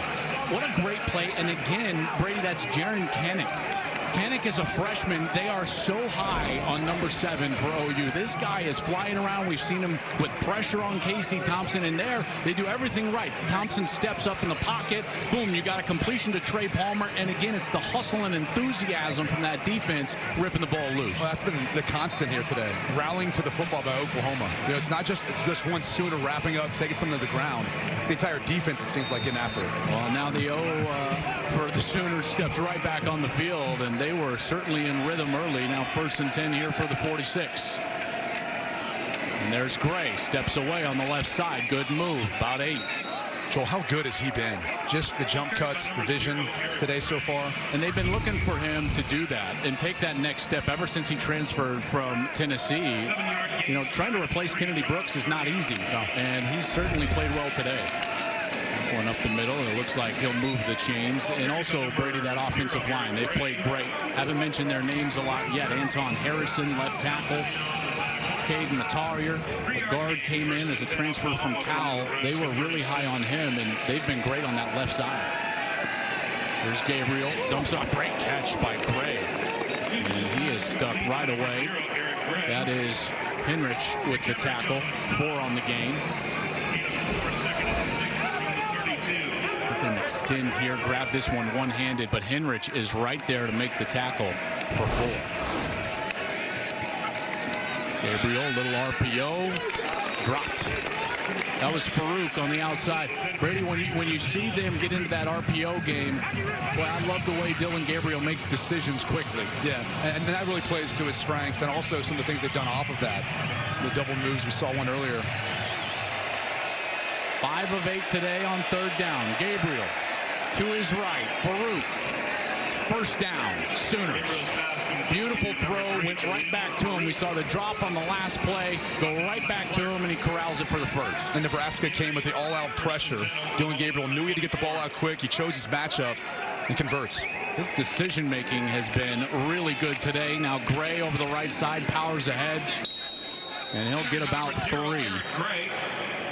And this offensive line continues to kind of hammer away at that defensive front. And this defense, I haven't even talked about it yet. They are missing so many guys that were veteran guys from a year ago, and that's clearly been really an understated issue. Is Gray, another run. How about the move? Brady steps away, touchdown, Oklahoma, 21-yard scamper. And again, huge hole in the middle of that offensive line. And we just talked about it a moment ago. The jump cuts, division, we've seen this the entire first half now, bleeding into the second half. But take a look at this. Going to get blocks right up the middle. See, you got guard center, boom, covering up. And that little wham block, you see the wham block from 22? That's Daniel Parker, transfer from Missouri. And that little space that he creates with that wham block, boom, and Gray is right there to hit it. I love about Gray, too. He gets up on the defender's feet before he makes the move. You know, that's how you make a guy miss. You don't want to make it too far ahead. Well, this offense is rolling. OU, 9 offensive drives, 6 touchdowns. Gray in the end zone for the Sooners. Big Noon Saturday is sponsored by Progressive. One thing no one would ever challenge, protecting your home and car with Progressive.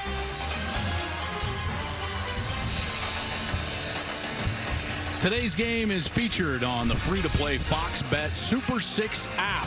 One of the questions in the contest is, which team will have the longest play and how long will that play be? OU or Nebraska? Something tells me that longest play may have already taken place. You think? The Dillon Gabriel scamper? That was pretty good, wasn't it? The longest play of the season so far. That was a 61-yard run from Gabriel earlier in this game as the ball falls off the tee. If you're just joining us, folks, Gus is doing well. He's just very much under the weather. He's going to step away here in the second half.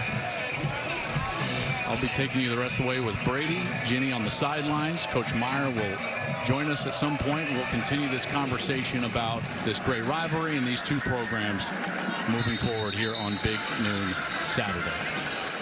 So Brady, Nebraska back on the field offensively, and this is a position that you never want to find yourself in as an offense, whether you're a coordinator or a quarterback, because nothing's working right now. Well, no, and given obviously the score of the game right now, you're a one-dimensional football team. That's a terrible spot to be in when you've had a hard time protecting Casey Thompson. He's already taken a beating so far today. And look, coming into it, I really thought I had high hopes for what he'd be able to do in this game, considering the fact that he had a lot of success versus Oklahoma last year. He had it at Texas, but different story in this game. So Thompson gives it to Grant on the left side. Nice little run there. And again, the swarming defense picks up 6. And this defense continues to play well. So here we are, third quarter, 13 minutes left. Oklahoma forming this new identity under Brent Venables. And you get the sense that it's starting on this defensive side and the way that they play so aggressively up front. Production tackles. There's again a tackle right at the line of scrimmage. Grant goes for no gain. Brady, I've been so impressed with the way they've attacked up front. You know, the calls, yes, from the coordinator, 8 tackles for loss, 4 sacks, a takeaway. They've just been flying around.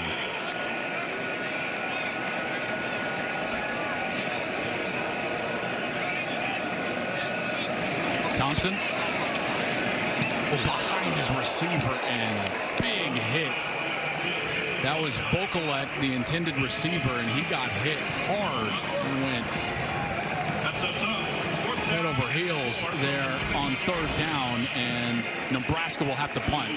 There's the hit coming in from the edge. That was number 4, Jaden Davis, the senior from Fort Lauderdale. Yeah, they had that one sniffed out. I mean, even if Vokalek would have caught that, there really wasn't anywhere to go.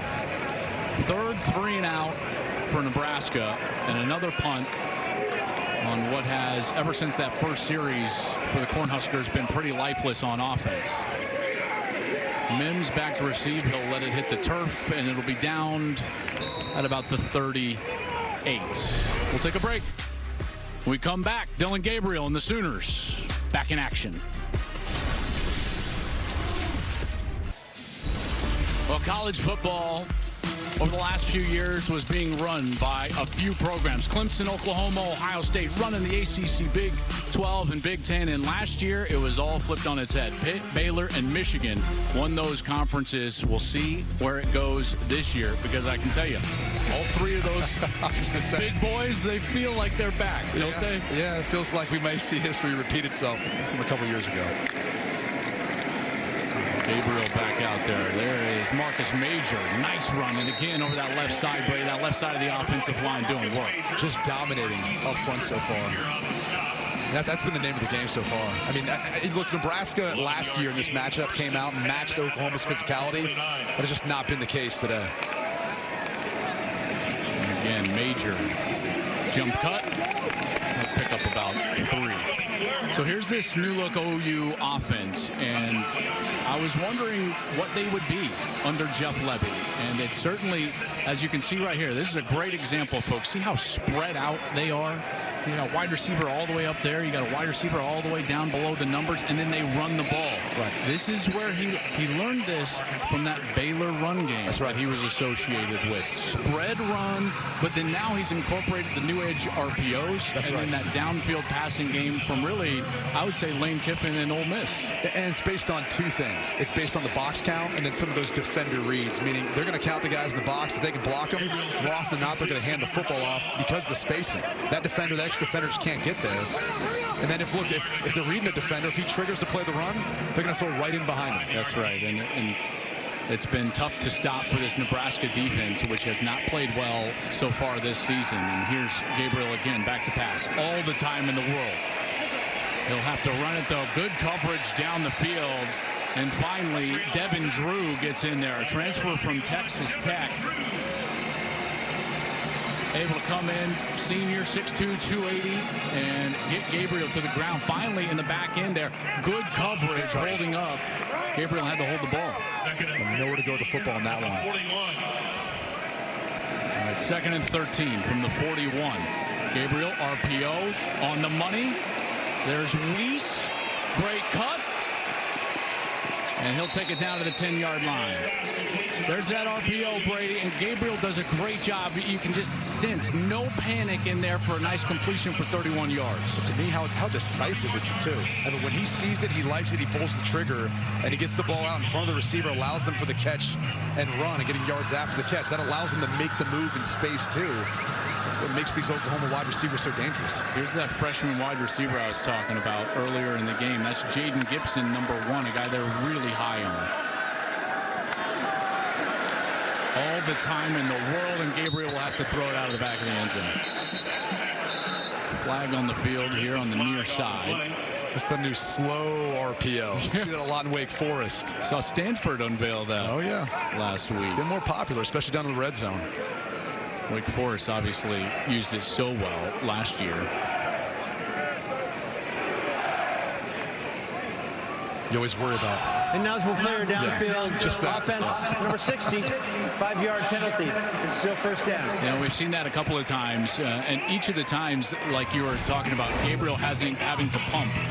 And you see these offensive linemen, they really shouldn't have been downfield because, look, they're actually just sitting there. But you see 60? Yeah. That's Tyler Guyton. He's a transfer from TCU. Those couple of steps, and he gets past that 3-yard barrier. Well, that's where it is an RPO, right? It's a run. They're blocking a run, and now it's on you as a quarterback to get the football out before they get past 3 yards downfield. Look at all the space at the top of your screen right there. They fake the pitch that way. Then it's a seam route. Gray can't cover it. Good defense there by Henrich, 42. You know, he had Eric Gray quick out of the backfield, but then the Nebraska secondary and defense kind of rallied to him. They saw this little seam route they were trying to hit him on. And Gabriel got back to him too late. Tried to fake the pitch to that side, and then they were trying there. But they couldn't split him, like you were saying. Yeah. Good defense. 2nd and goal from the 15. Here's Major, cuts back. Good defense. No gain. O'Shawn Mathis, the transfer from TCU. Lots of transfers in this ball game. Mathis, a guy that played really well at TCU, hasn't really, I guess, played to expectations here in Lincoln so far. Oh, and that was one of my concerns, too, coming into this game. When you get the head coach who's fired, And now you've got a group of guys who didn't necessarily sign here originally. They come here to play. You know, what's that going to look like when adversity strikes? Are they going to rally together? 9th play of the drive. Gabriel to the end zone. Caught. Touchdown, Sooners. Theo Weiss wrestles it away. And that ball was thrown in a shoebox. Good coverage. Gabriel on the money, on time, and Weiss with the touchdown. I mean, this ball could be put anywhere else. Take a look at just the window he's got to throw in right there. Before the safety gets there, but just enough in front of the cornerback for Weiss to make the catch. Newsome trying to cover number 6. Just a hair late, and another touchdown for Oklahoma, and this offense is rolling, folks. Still the middle of the 3rd, up and good, and it's 49 for the Sooners. 3rd straight drive with a touchdown. Brent Venables has something brewing, folks, in Norman. Big Noon Saturday is sponsored by Cervezas Dos Equis. Get a dose. Please drink responsibly. And by Jersey Mike's Subs, be a sub above. For a chance to win $100,000 of Terry Bradshaw's money, download the free-to-play Fox Bet Super 6 app now and pick 6 outcomes for the NFL Sunday Challenge. Fox Bet Super 6 has given away over $6.5 million in cash prizes to date, and there are guaranteed winners every week. OU up 49-7. Let's go downstairs. Jenny? Well, Oklahoma linebacker Danny Stutzman quickly becoming a fan favorite. The fans can't get enough of the guy, and I caught up with him this week, and he reminded me I committed to Oklahoma without even seeing it. I just had a good feeling about it, and I said, what do we need to know about you? And he said, you know what? I need to give my mom, Susie, some love. There she is watching right now. He said, everyone knows about my dad, Steve. He played football at Baylor, but it's my mom who was a basketball player at Baylor. There's a story that she made 85 free throws in a row. I get my athleticism from her, and it's time she gets some of that credit. Well, Stutzman in that defense has been outstanding, and he's a guy that they're very high on. Meanwhile, on the other side, new quarterback for the Huskers, Brady, it's going to be Logan Smothers, sophomore from Alabama high school. He had 2,000 passing yards, 27 touchdowns, 800 rush yards, so a guy that I'm high on. And this is Purdy. Actually, I'm sorry, that's number 6. This is Purdy, Brock Purdy's brother. Chubba Purdy is in the ball game from Queen Creek, Arizona, number 6. Thought that was a number 8. So, and there's a shaken up player. That's Ajay Allen, freshman from Monroe, Louisiana. And just to finish up on what Jenny said, Stutzman is a guy that they think is perfect for this style of defense because he's so active at the second level. Yeah. And we've seen that time and time again really cause problems for Nebraska. And that's really what you're required to do in Brent Venables' defense. You got to be kind of multiple. He's going to ask you to do a bunch of different things, I think, as they get more solidified in what they want to do defensively. So Nebraska, as Allen exits, will have 3rd and short. It's good to see. Allen's really provided them a spark. Yep. Grant hasn't been in there. Yep. Bright future for that young man. You know, Grant had 3 straight 100-yard games, but OU's bottled them up. Yeah. You know, that defensive line that you've been talking about, and it cannot be easy for these Nebraska players on a week like this with their head coach Scott Frost being let go. Still 9 games left in the season. I mean, I can't imagine being in the position that they are as players. Nebraska 2 of 10 on 3rd down today. Now 3 of 11. Ball out.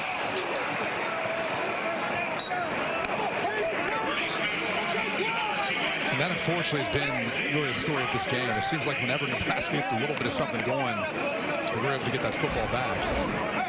So we take another look. Wrestling for extra yardage. That's Isaiah Garcia Castaneda. And it looked like that ball was out to me. Yeah. Boy, this defense just attacking. Yeah, but Nebraska did fall on it, so the event of the review, I think, already. But, you know, wise decision there by Purdy. Those are the little things you're looking for with a young quarterback. He gets in. Oklahoma brings the pressure. He identifies it, gets the ball out to the right guy. And unfortunately, a fumble, which then negates the actual gain for the first down. Yeah, and Purdy's a guy, you know, I was always so impressed with his brother at Iowa State. And, he was part of that excellent run that Matt Campbell had, as OU now is going to take a timeout, as they wanted to talk things over here on the 4th and 1. Their first timeout of the half. Well, you know what happens here. Get some backups going on the special teams. You know, get the communication right, get them lined up right. Well, at this point, Brent Venables is just looking for things that he can coach hard. 49-7 Sooners as Venables takes a piece out of the punt return unit. Coming up next on Fox, 12th ranked BYU takes on Oregon up in Eugene. Then a 7 Eastern Toledo battles C.J. Stroud and the 3rd ranked Ohio State Buckeyes. It all continues next on Fox. Nebraska punts it away. Mims back to receive. Takes it. Good move there. Takes it out to about the 24-yard line. All right, another guest in the booth here as Brady Quinn joins me, and now Urban Meyer. And just so everyone knows, look, scoot over, guys. See, we're shooting the booth right now. See, they're standing on a platform, so it's not That's like right. I'm this short over here. Well, you are shorter. Okay, there we go. Coach, what's going on, man? It's good to see you. I misfired on this one. I thought Nebraska, just the crowd, the energy. You were looking for Reggie the energy, weren't you? Oh, the crowd was unbelievable. You and Reggie, you were captivated by the energy of the Cornhusker faith. I'm not sure they're going to let him leave the state of Nebraska. No, we might need to sneak you out at this point. Oh, my goodness. All right, new quarterback now for OU as well. And another good run around the edge. You know, I'm interested, Coach, and you've got great perspective on this. Brent Venables now his first opportunity to be a head coach. You inevitably, in that position, would fall back on your mentors, how you cut your teeth. And this guy's got 3 of the best. Bill Snyder, Bob Stoops, Dabo Sweeney. That's how Brent Venables cut his teeth in another big run here. My goodness, OU just absolutely getting after it. But how about those mentors for Brent Venables? Yeah, it'd be hard to top that when you start thinking about national championship pedigree, but also great recruiters in his own way. Bill Snyder might be the godfather as a program builder. Great recruiter, different way of going about his business, and we all know about Coach Stoops. And that's one thing about the Oklahoma infrastructure, which, by the way, Joe, I think is the most underrated thing in college, and really in any organization. He has an infrastructure that's been time-tested. It's now the 3rd coach through it, and I think obviously he's done a heck of a job getting his team ready today. That is Javante Barnes, a freshman from Vegas. New quarterback is Davis Bevel, transfer from Pitt. By the way, that's where Mark Whipple was at last year. He's the coordinator on the other side of the field for Nebraska. But you talk about infrastructure, and we've seen it now a couple of times where, let's face it, legends of the games have left their next coach in such a good spot. It happened with Bob Stoops and Lincoln Riley. Coach, you did it for Ryan Day at Ohio State. But now Bob even stepped back in the gap and really solidified this program after Lincoln left during that bowl period, continued to recruit. So when Brent stepped in here, this thing was ready to go when he stepped on campus. Well, imagine Joel and Brady getting hired, and you spend your time putting together an academic staff, a strength staff, putting together your nutrition, your trainer staff. The amount of time that takes to put that together. Instead of that, you know what he did? He went out and recruited. Yeah. And you can see this is a really, really good team. I think Brady hit it right on. I think they were high. They didn't show much. No. You watch the first 2 games. No. I bet all training camp they circled this game and said they're lucky they got out of the other ones, but they're much more talented. But this is a different looking team than the first 2 games on tape. As an analyst, this will be a fun one to go back and watch because you see them offensively do a lot more. First couple games, very vanilla versus UTEP and Kent State.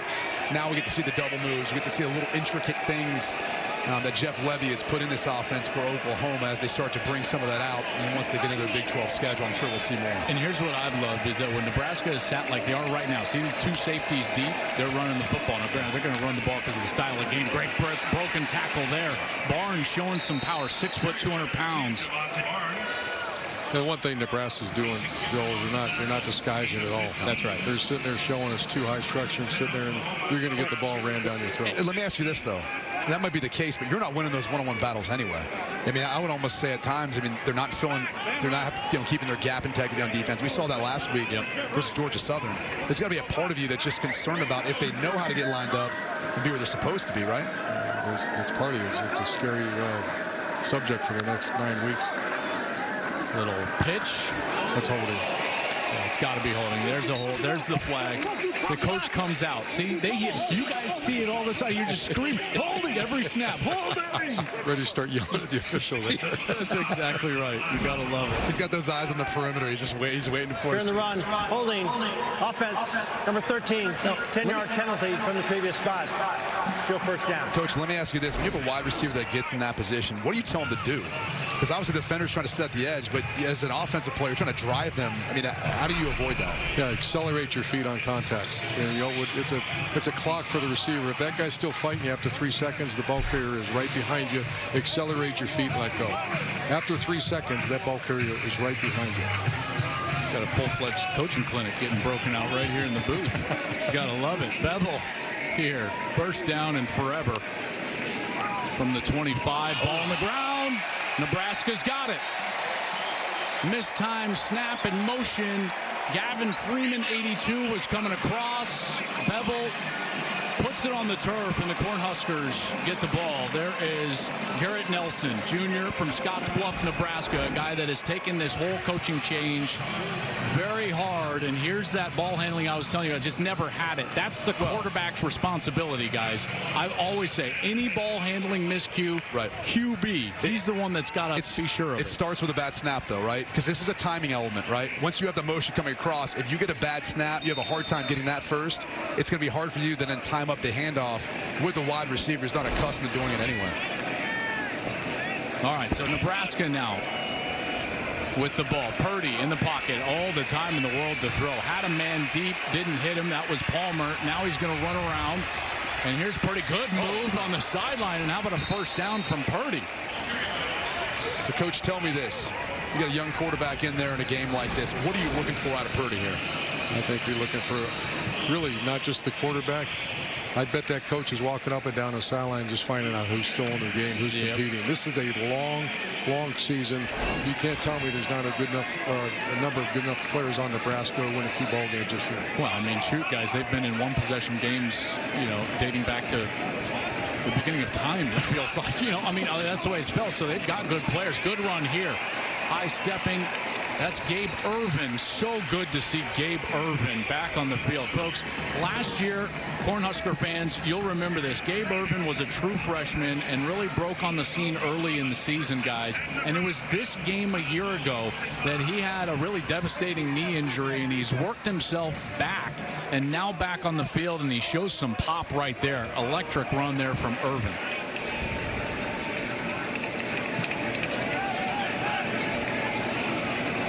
Purdy, left side, Palmer outside the numbers, and it's a first down for the Cornhuskers. Coach, you talked about your pace in the sideline right now, and that's going to be Mickey Joseph, and he's going to have to figure out, and this, by the way, goes in every area. You talk about infrastructure, he's going to have to find out what coaches are going to be engaged on a day-in and day-out basis, and what players are going to give him maximum effort every single day. I can't imagine a more difficult time, too, with all the transfer portal opportunities and everything. So, you know, here's a proud, this used to be the Alabama. You know, you go back when I was growing up? Oh, yeah. This was it. 100%. This was it. The 90s, this was it. Well, you lived it at the Colorado. This was it.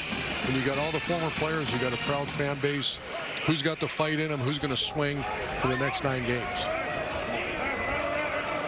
That's why I'm thrilled that they've changed the transfer portal and created windows. You know, in a situation like this, you could see a mass exodus. There's Irvin again. Nice run up the middle. Well, beyond that, you know, you're talking about young people. You know, 18, 22, 23 years old, heck, 24 in some cases with that COVID year now. But they can sometimes make emotional decisions if you just allow them to jump into the portal at any point in time, instead of thinking about it more, talking with those people who are influential in your life to then decide what you want to do. But I'm right there with you, Joel. I was glad to see them institute a couple windows there. So Nebraska, another third down here. OU mostly backups in, and Irvin will get the carry. Another good hole, another good run. Won't quite get there. You know, Joel, you talk about, and Coach Saban, Nick Saban talks about it quite often, the rat poison when you're winning. It's right there when you're losing, too. These players are going to be, their phones will be full by the time they get home. You know what's, at least this has been my experience, as Nebraska will stay on the field on a fourth down. When you're successful, you're trying to keep the outside noise away from your team. But generally, when things go wrong like this, it can be internal. Yeah. You know, you got to be careful as a player which voices you're listening to in the locker room. They'll go for it on fourth, and again, smothering defense for OU. And it'll be OU ball as Purdy comes up a yard short. And the OU defense was anticipating this. Yep. Chubba Purdy transferred in from Florida State, younger brother of Brock Purdy. Played 4 games in 2 years at Florida State before coming in. And Mark Whipple, they're trying to talk with him. And, hey, that guy's giving us the fawns. He's dressed like it's almost Christmas time. A long way to go there. Cornhusker fans hope that it's Christmas soon.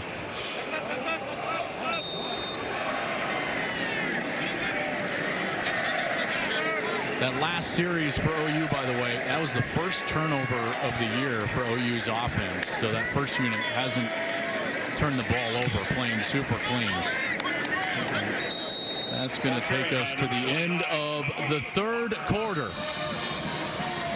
Oklahoma, folks, watch out.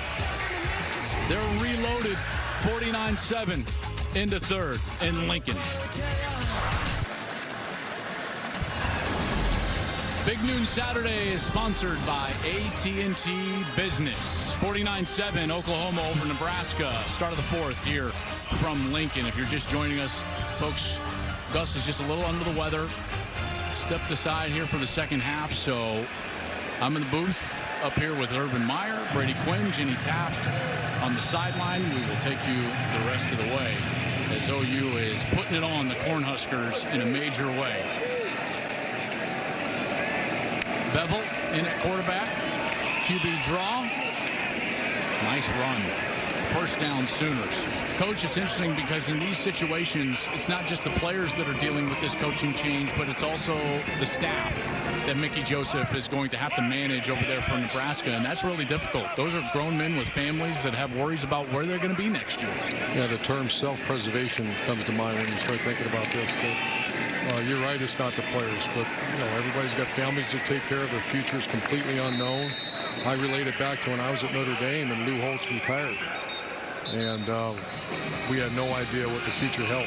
And I mean, it's human nature, plus it's your responsibility to take care of family. What's next? Well, I think we can all say that it worked out pretty well for you after that. So on the Bowling Green. And we've got Chris Murray down on the field right now for Oklahoma. So Murray, guys, he transferred in before last year. And from UCLA, he's from Palmdale out in California, played his high school ball at Mater Dei? Mater Dei. I think there's someone in our crew who might know that, huh? I'm sure he's hitting his chest downstairs. Not something, but Murray has played really well. And this is what you don't want to see. And Coach, you specifically know, like when you're up in a game like this, Brent Venables has got to be thinking to himself, okay, like we need to start subbing out some of our guys in particular up front because that offensive line looks nasty moving forward. And you want to keep everything going north-south, so we would run nothing but zone plays and snap the ball with 2 seconds. Zone plays usually north to south run, less chance of any type of injury, just like this play. Right? Inside zone, notice everybody's staying up for the most part. Gap schemes, when you're blocking down on people, that's when linemen start getting wiped out. You don't want to do that. That'll bring up third down as Barnes ran for about a yard. And here you see Jake Taylor, the freshman, out of Bishop Gorman in Las Vegas, stepping in for Chris Murray. Bevel. Barnes, strong run, first down, Sooners. Good physical running by Barnes there. No doubt. You know, and I got to tell you guys, talking with the OU staff this week, I mean, the positivity, you just don't normally see it from a new coaching staff. And granted, he's got history there, but he hasn't been there for a decade. Yeah. And the buy-in and the team chemistry was as high as I've seen for a new coach in, well, maybe my entire career. Jenny, I know you enjoyed our conversation with the coaches just as much as I did.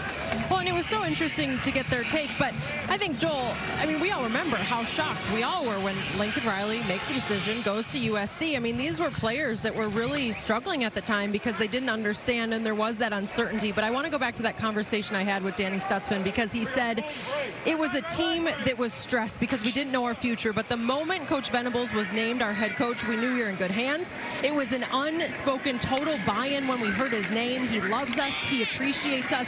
He expects 150% from us. And it didn't take long for them to buy in. And we're just seeing that on display in every way. No doubt. Buy-in.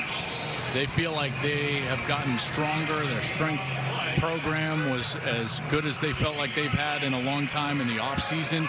And I got to tell you guys, I thought I saw that come to fruition today up front. The physicality, OU in the last few years has not been as physical as what I've seen here so far today. 8th play of the drive. Bevel on the edge. Complete. To that point, Joel, one of the things I think as we go around and we kind of canvas all these different teams in college football and Big 10, Big 12, see some SEC teams, you see that Adonis effect. Oklahoma has that. I mean, those boys look the part. Coach, and you've obviously been around Ohio State and some other big-time programs. I mean, tell me if I'm wrong, but they look like they've got the big boys up front on both sides in the trenches. Yeah, we stood there on the sideline and watched it once again. Reggie and I picked Nebraska, and there's a big difference between the two. I'm not laughing at you. I'm just two programs right now. You know what? I want to say this, Joel, too. Don't devalue the presence of Bob Stoops. That's right. That's exactly. You start talking about a transition, Bob Stoops had a big part to do with that. Well, that transition has paid serious dividends. Sooners big in Lincoln. Big Noon Saturday is sponsored by Pacific Life, creating financial security for more than 150 years. And by Wendy's Pretzel Bacon Pub Cheeseburger. It's back. Welcome back. Oklahoma up big, 49-7 over Nebraska. And that guy's not happy. Or maybe he is. I'm not sure. He's still here, though. He is still here as the Cornhuskers back on offense. Chubba Purdy in at quarterback. Right side. Jaquez Yant, sophomore from Tallahassee, Florida. He picks up about 6. Talk about that fan base, Joel. We talked about it before the game. Just the resilience of this fan base. What they've endured, the heartaches, the one-score losses. I mean, they show up and they show out. This is a special place. Whether it's. I mean, look at the sellout. Yeah. Streak. 385 consecutive sellouts, which is a record. They are as loyal and as good of a fan base as you'll find in the entire sport. They're probably being tested like unlike any other time in the history of this program. Well, I mean, is that a safe thing to say? 100%. Think about this.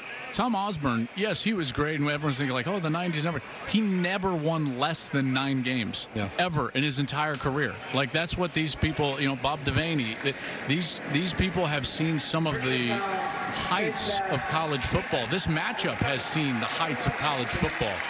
Early 70s, 71, 72. These two teams duking it out for a national title back in the old Big 8. And, it's certainly being tested now. They aren't sold out, by the way, for a few games down the line. So there's some consternation around here about whether they can continue this sellout streak. Well, the question that keeps surfacing when you talk about Nebraska, and Arkansas is having a great year, but when I was young, that corridor of football in the Big 8, Big 12, Southwest Conference was strong. You're talking about Heisman Trophy winners, national championships, honor, Hall of Fame coaches. Think about Texas A&M, Oklahoma, Arkansas. and Nebraska. Those were great games to watch. A lot of them ran the wishbone. Colorado. I know you were almost there. You almost there with Colorado. McCartney. It was right there, tip of your tongue. Tip of his tongue, yeah. 1990 national champ. There we go. There you go. That's exactly right. But you just look at the names on this building. You know, they've got 20 college Hall of Famers that played here. College football Hall of Famers, which, you know, is again. And now Trev Alberts, he'll be charged with trying to rebuild this as the athletic director. And he told me, I had a long conversation with him this week, guys. And he told me, he said his main goal is to build a program and find a coach that this fan base will be proud of. Deep down the field, OU again, over, under, great coverage, picked off. Key Lawrence, transfer from Tennessee, comes up with the ball, and the Sooners again making plays on defense. Been a long day for the Cornhuskers, folks. The Sooners all over them. This team looks like they could be headed back to a playoff. Big Noon Saturday is sponsored by State Farm. Like a good neighbor, State Farm is there. Tomorrow, Tom Brady and the Bucs head to New Orleans for an NFC South showdown with the Saints or other regional action. Check your local listings for the game in your area only on Fox and the Fox Sports app. Brady, nice win over the Cowboys in Week 1. And how about Jameis? Fourth quarter. Yeah, how about that? 200 yards passing. It's pretty ridiculous last week. Brady's never beaten the Saints, has he, outside of the playoffs? Yeah. Well, with Tampa. With Tampa. Right. Yeah, regular season. Yeah. It's been a struggle for him. One of the few teams. One of the few things in his entire life that's been a struggle. Yeah, it has not been a struggle here for OU.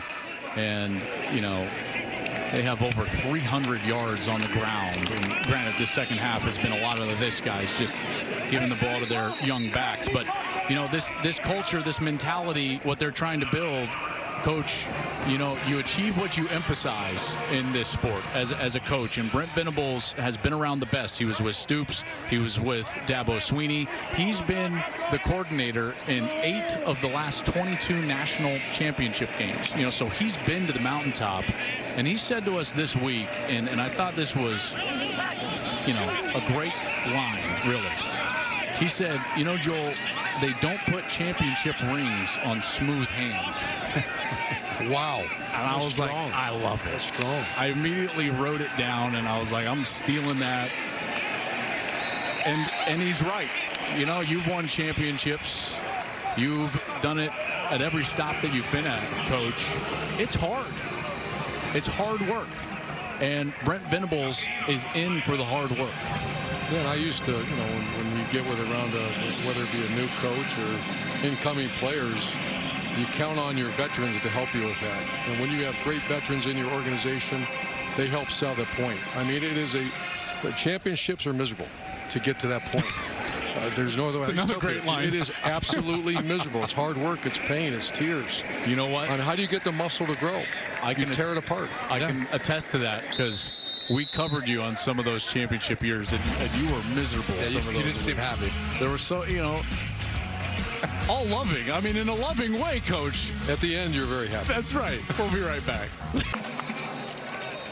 Pacific Life Game Summary is sponsored by Pacific Life, creating financial security for more than 150 years. And Dillon Gabriel, he has been efficient through the airs, utilizes his legs with a 61-yard scamper for a touchdown. How about Eric Gray? This OU offense, over 300 yards rushing today in the defense, swarming Casey Thompson.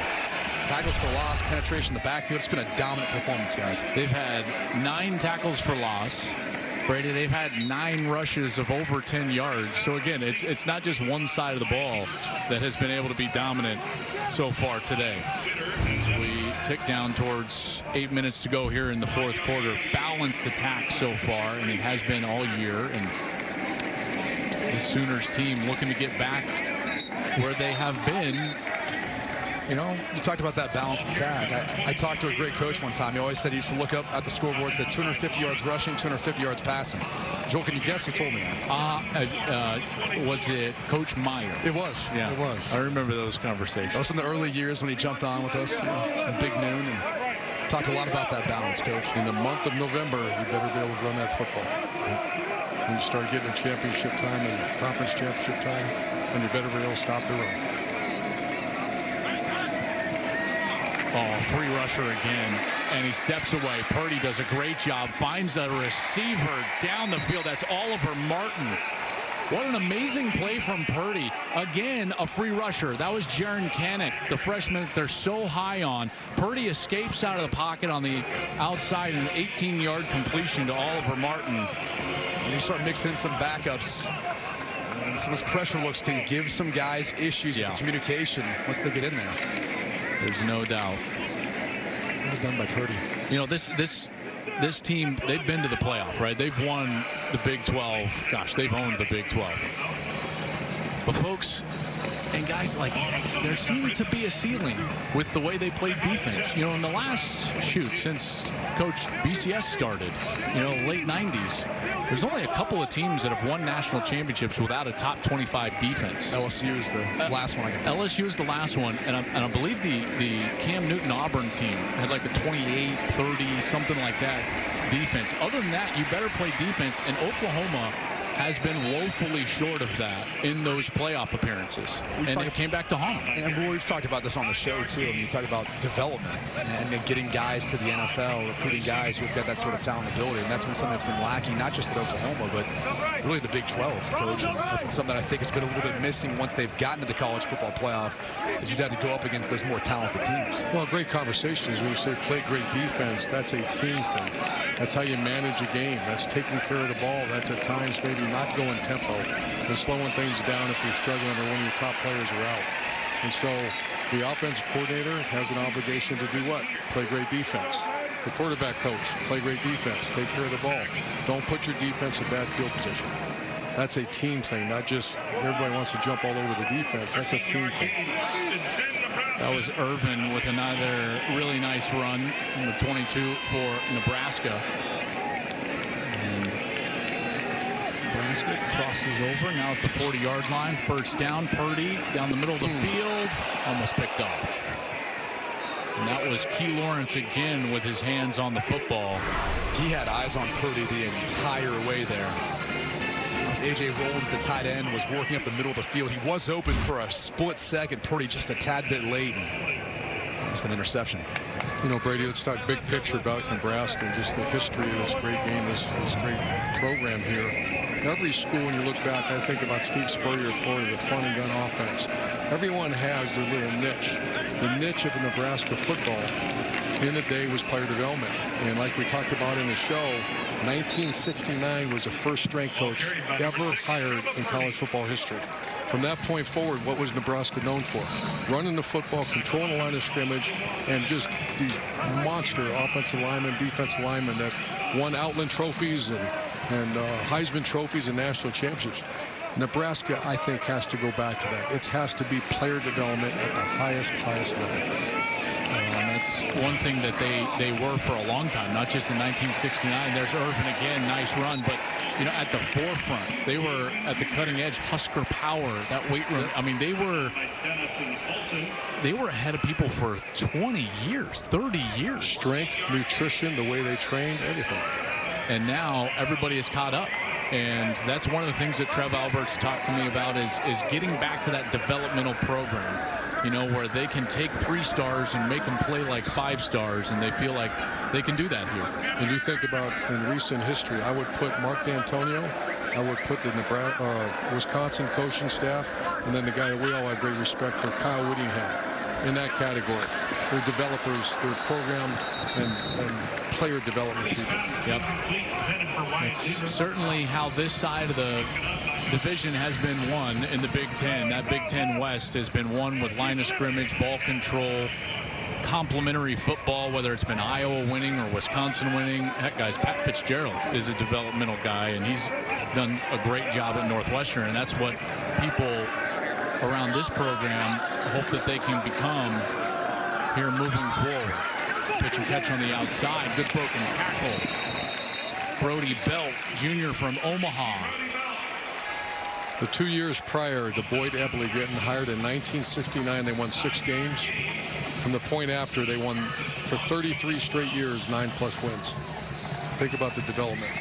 and the change of philosophy there about strength training. I think that's what you're looking for in the next head coach, though, is what's that niche? You know, what are they going to find to differentiate from everything else in college football and try to find that niche and recruit to that and develop to that? And that's a tough question that Trev Albert is going to have to answer. Yeah. I'll tell you, okay, so if I'm just looking at this, if I turn on this tape and I'm a coach, there's some guys that have popped for Nebraska in the second half. 22 is one of them, Gabe Irvin. Yep. You know, I touched on him earlier after that injury last year. He's run the ball really well in the last few series. This is the 13th play of the drive so far for the Cornhuskers. Purdy keeps it on the right side of the pylon, and he's in. Touchdown, Nebraska. And that's the sort of thing as a young player that you're looking for, right, Coach? Building some of that momentum as a young quarterback, getting some of these real live reps. This is all victories before a big victory. That's a small victory right there. Yep. Purdy dives for that pylon. He's able to just get inside, beating C.J. Colden to the edge, and Nebraska is able to go down and score. That is their first points since the opening drive of the game. And boy, did that drive leave you feeling like this game was going to go a whole lot different. Yeah. First two drives, because the defense got to stop initially, and then it was just right down the field. Crowd was amazing early in this game. They were so good that Coach and Reggie picked Nebraska to win. Man, we've hit you on that a few times. I'm sorry. Well, admittedly, you said it. Yeah, that's true, Coach. That's true. Huskers drive it down. Put it in the end zone. 49-14.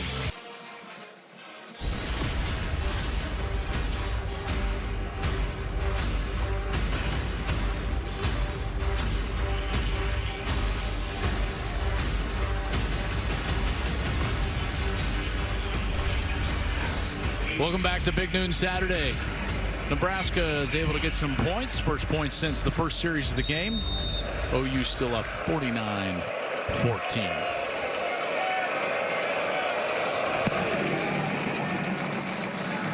This will go into the end zone for a touchback. Next week, Big Noon Kickoff travels to Ann Arbor, where the defending Big Ten champs will take on Maryland. The number 4 Wolverines will be looking to make a statement in their first Big Ten game of the season. Gus, Ginny, and I will be joined by Rob, Brady, Reggie, Matt, and Coach. It all starts on Big Noon Kickoff, 10 a.m. Eastern on Fox. That's what those quarterbacks have been doing this year, guys. And, you know, hey, Cade played great last year, but J.J. McCarthy has been outstanding. 4 incompletions on the season. And cue up Coach Myers saying, that schedule's been terrible, Joel. Well, here's the reality. The schedule's been terrible. I got him to smile. The schedule's been terrible for both those quarterbacks. Obviously, Coach Harbaugh had to make a decision. Totally. J.J. McCarthy is the type of player that gives you that extra added element with his ability to run. Well, and remember now, like, they've got a bit more of a sports car this year. You know, they're a different style of team this year. They've got a lot of speed, a lot of talent. Blake Corum today, 5 touchdowns in that game. But next week is their first true test. Yeah. Maryland is 2-0. They play SMU later today on FS1. And that's going to be their first real opponent. The teams they played are certainly overmatched, but when you watch the video, they look fast. Yeah. They look long and fast and well coached, especially when you take away the fact that they lost both coordinators. That's right. I was expecting to see something, not what I saw. I was expecting to see a little discombobulation because of 2 new coordinators. I mean, you watch that film, once again, you look who they're playing, it's a complete mismatch, but you can tell a well-coached team. Well, and those 2 coordinators have done a really good job. All that defensive talent they lose. You know, Aiden Hutchinson, David Ajabo, Daxton Hill. I mean, you lose guys who move on the NFL level, and it's like they haven't skipped a beat. Again, haven't been tested yet. Yep. Next week we'll see, but that's been impressive. How fast are they, Brady? I mean, they look fast on field. As you would say, Coach, fast. I mean, Roman Wilson might be one of the fastest players in college football. Well, not only that, but they get Ronnie Bell back. Remember, he got hurt in the first game of last year. They have 2 backs that I think are really good. Corum is excellent, and Donovan Edwards. He's a home run hitter. He is fantastic. Their tight ends are good. Their offensive, you know, so this is more of an offensive-oriented team that Michigan will have moving forward this year. This team in front of us, though, OU, will be looking ahead now. And if you take a look at what they've got coming up on their schedule, Kansas State on Fox, that'll be September 24th, and TCU, Texas, Kansas, and Iowa State. And that Kansas State team has been a thorn in the side of this OU team, you know, for quite some time. You think about those games. K-State, 2 of the last 3 years, they've beaten them. 4 of the 5 meetings under Lincoln Riley were 1-score games, so that's going to be a tough matchup for the Sooners. Adrian Martinez, a quarterback who's familiar with you, obviously played against them last year here for Nebraska. He knows that all too well. Deuce Vaughn, those are tough playmaker to match up with sometimes. But that being said, that's going to be a very tough task for K-State. That's correct. You know, because what we saw today from Oklahoma, guys, was a complete team, a team totally bought in. They're playing fast. They've got some guys that are, as you said, fast.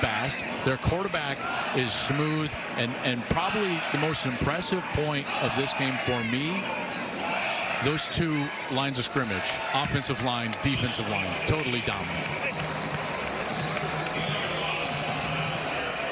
So Brent Venables gets the win over Nebraska. This storied rivalry coming back here to Lincoln for the first time since 2009. And the Sooners took care of the Cornhuskers early. Great energy, terrific execution. They were physical.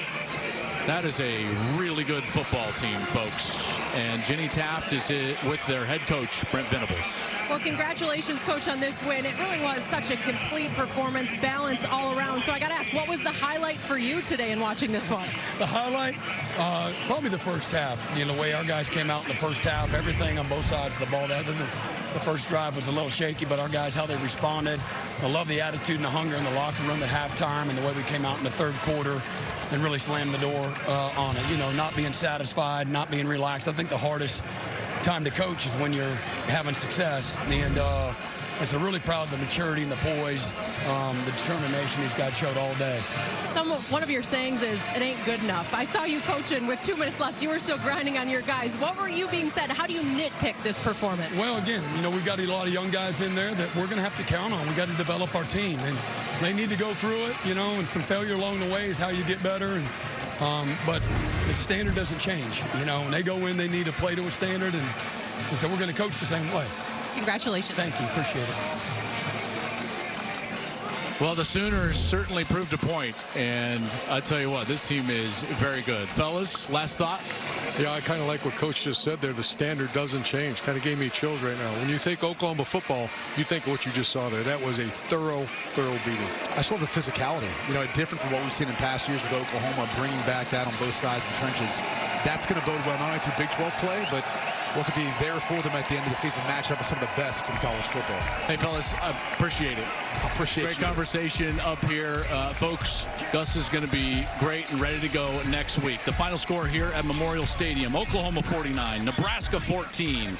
More from Lincoln right after the break with Rob, Reggie, and Matt downstairs. If you want to keep up with